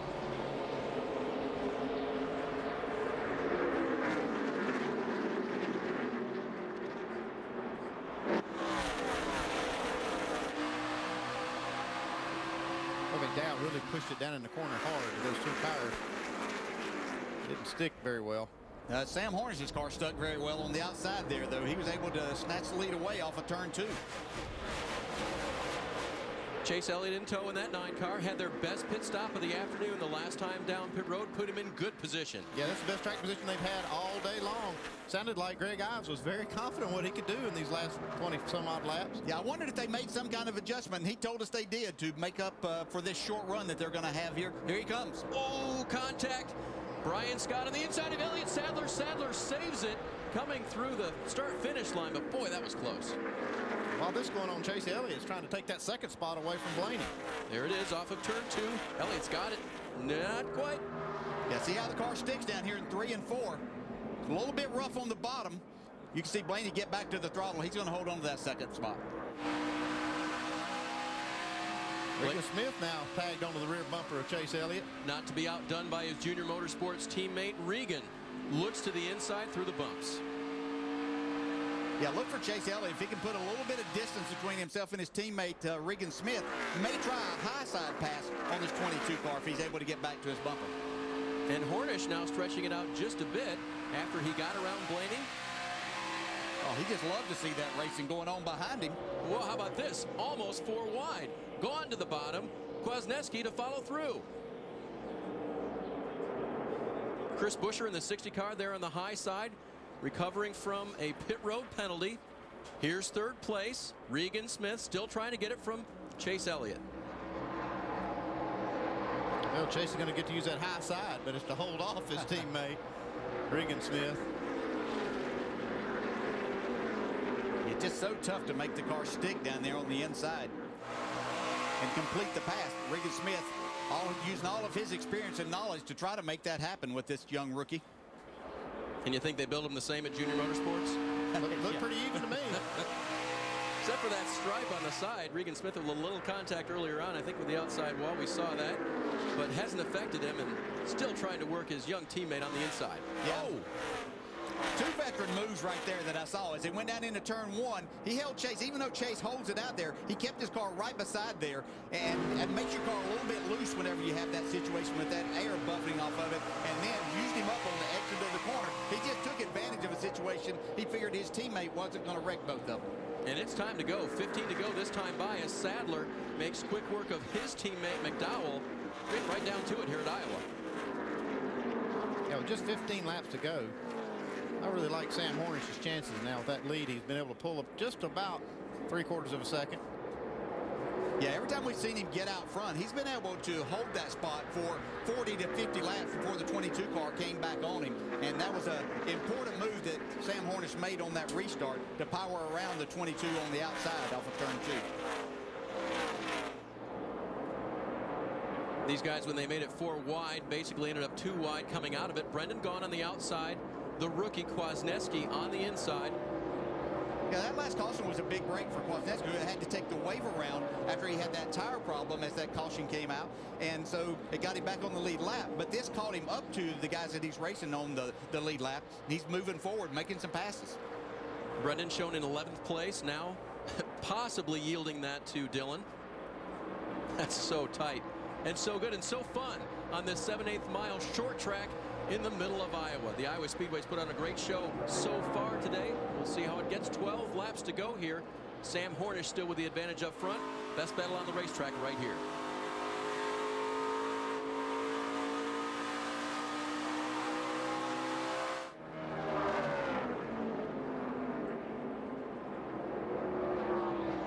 It's fun when they run like this because then you can see exactly where one guy's car is better than the other guy's. Dylan's obviously pretty good going into the corner, but he gives that up coming off. Yeah, and it's a good learning experience for him here in this situation, too, even though he would rather it be a battle for a 5th spot or something like that. You're still battling a good race car and good race car driver there, and so you're learning from this situation. Coming back now, he's going to be able to make the passes. Brendan Gaughan drove it in a little bit too hard into turn 3. Chris Buescher trying to take advantage of that as well down on the inside.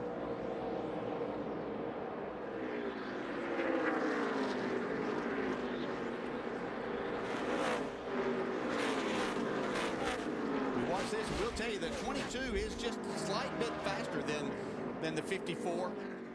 There's still a little bit of a gap there, but he has beat him the last couple of laps on the chart. Yeah, I'm not sure he's going to have enough time. There's 9 laps to go, but he has turned the tide just a little bit. Yeah, that's about a 1/10 of a second there. And Sam in good position based on history.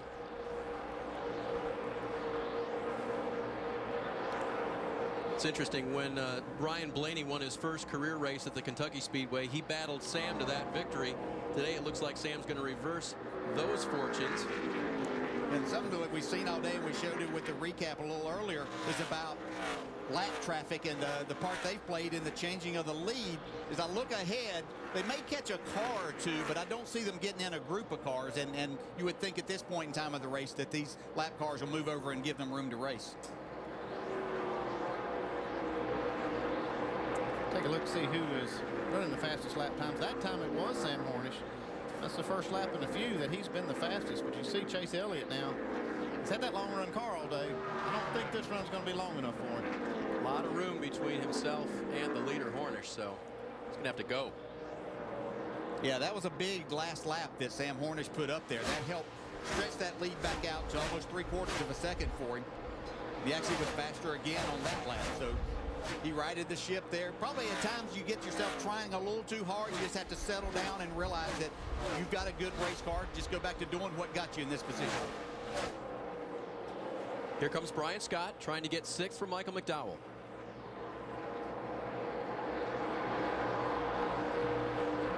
I have to go right here, 5. Good pickup late in the race. He's way behind the leaders, but taking advantage of McDowell, who on the last pit stop we told you only changed two tires. Yeah, it's turning out to be what we thought was a bad decision to take 2. Heard Kevin Kidd say, why not? We'll take a chance. We've not been able to have a car that's capable of winning all day, but a 2-tire call not really working. It's interesting as we watch Sam thinking about how we started the day. We were talking about opportunities, and Sam's story has been so well documented, how he was given opportunities at Penske Racing, and then those opportunities vanished, and then his only opportunity this year was a part-time schedule with Joe Gibbs Racing, and now here he is making the most of it. Yeah, the only thing that I think can derail him at this point is a caution flag. Looking at some of the other cars, there's about 3 cars behind him that are at least as fast as he is. If we had another caution, it would be a pretty good race for the finish, but I think Sam is hoping we don't see that.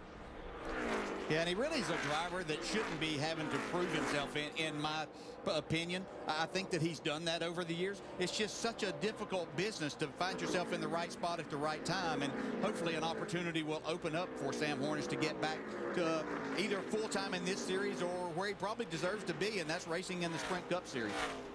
And what about a chance to make a statement for this 54 team? They won early in the year with Kyle, but they've been challenged. The 22 team has been all over them, and they got beat at Talladega by their teammates in the 11 team. So for the 54 bunch, this is a good recovery as well. 1 to go, final lap here at the Iowa Speedway. Hornish with now about a 10-car length advantage over Blaney. Good rhythm here.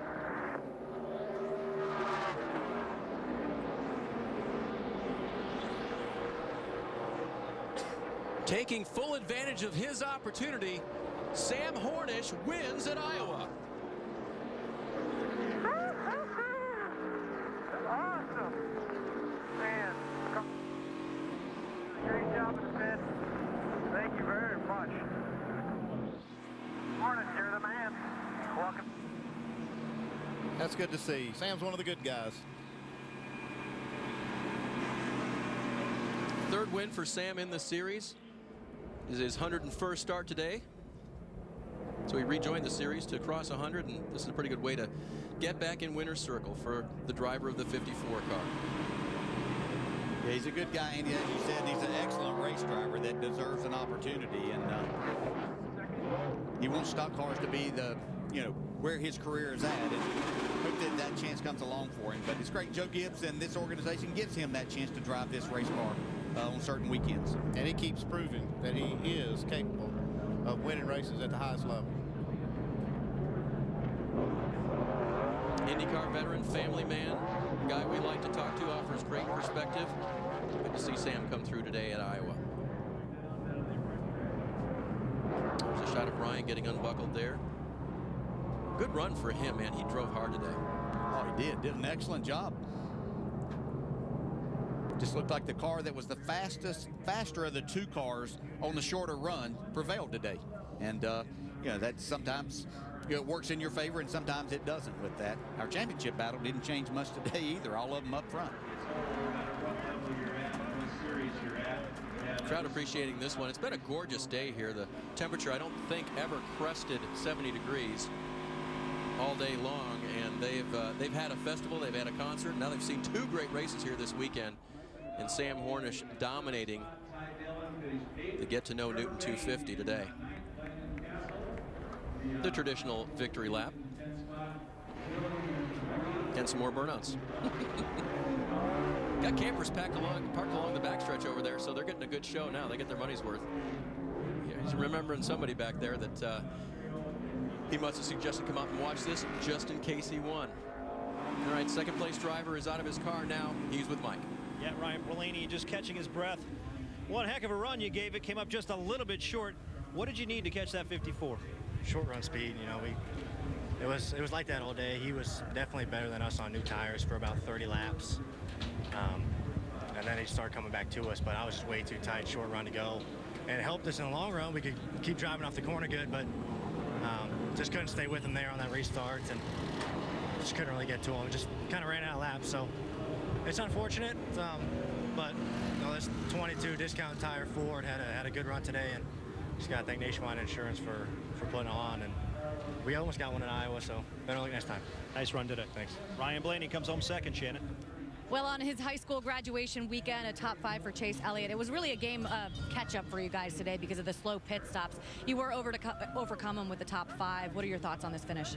Yeah, there's some things to be proud of, some not so much. I was proud of how our Napa Auto Parts Chevrolet was driving for the most part. We were off a little bit the first run, and we got a little better there. Our car wasn't super good on the short run, but we were good kind of later on throughout a run if we had the balance right. So that was kind of our issue there at the end. And pit stops weren't super. We just got to work. We just got to work together, win together, lose together. So today was was a little bit of a bummer on that side, but Nationwide Insurance Series is tough, and we're looking forward to getting to Charlotte next week and hopefully doing a little better. On to the next week. Good job today. Dave?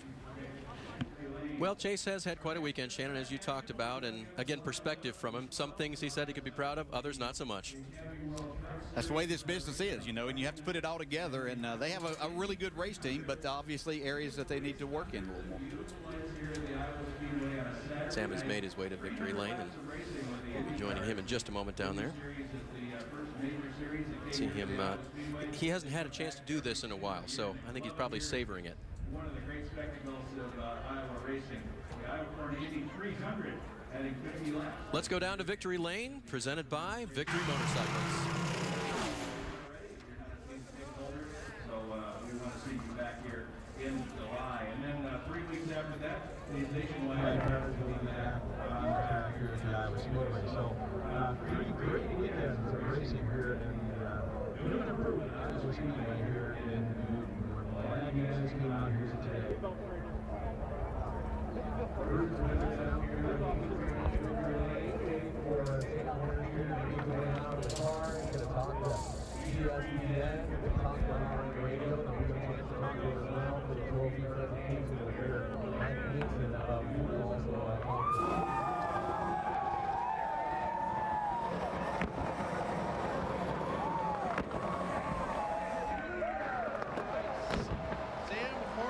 Jr. It's been a while. A lot of stuff to disconnect when you win races like that. Seizing opportunity. Tell us how you did it today. Man, we had a great car all day long. Monster Energy 54 was just awesome. Adam Stevens guys made good calls. Guys in the pit crew did an awesome job.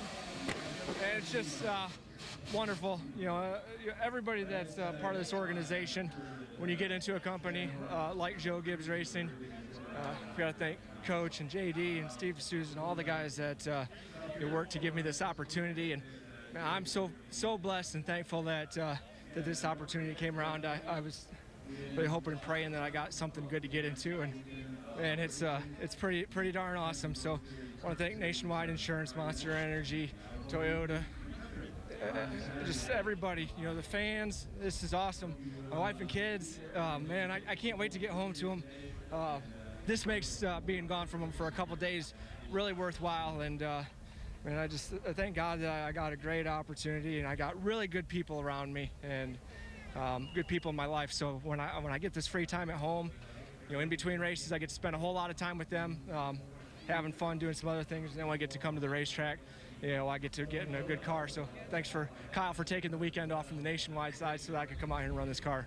Real quick, nobody knows what the future will hold, but what does this mean to you today?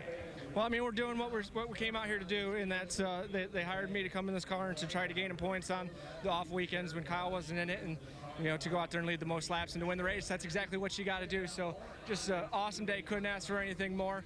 We went and got our feet wet at Talladega, and we came here and did what we needed to do, and the car was really good on the short run. It was exactly what we needed there at the end.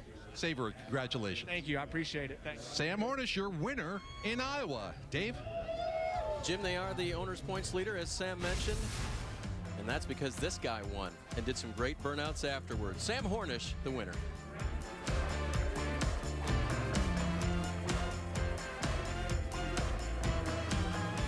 Next race on the schedule will be at Charlotte on Saturday. Make sure you get your tickets and for that event and other upcoming races on the schedule at NASCAR.com. You can see we'll be on ABC, but you might want to get a ticket to our race or maybe visit in person. Mike Massaro's caught up with third place, Regan Smith. And Regan, just a little bit of a miscue there with about 20 laps to go, scuffed up the right side of the car. How much did that affect your ability to perhaps chase down the 22 and the 54? Well, it certainly didn't help it.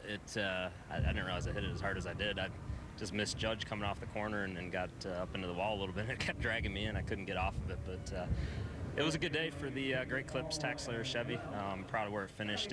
We needed track position with our cars, both me and Chase, really bad, and you know, whenever we got it, we were able to keep it pretty good, I felt like, but otherwise we were just too tight back there in the pack. So, you know, really fun day, and that's about all I can say. Nice run. All right, thanks. Dave? Mike, Sam Hornish wins his third race in the Nationwide Series today and lets everyone know about it and probably chat with the folks at home at this point. Next week, tune in for a big weekend on ABC. Saturday, the Nationwide Series heads to Charlotte for the History 300 at 2:30 Eastern Time. And then on Sunday, the big one, the Indianapolis 500 at 11 a.m. Coming up next, it will be Sports Center. Congratulations to our winner today. He didn't have the lead all day long, but he dominated. Sam Hornish wins at Iowa.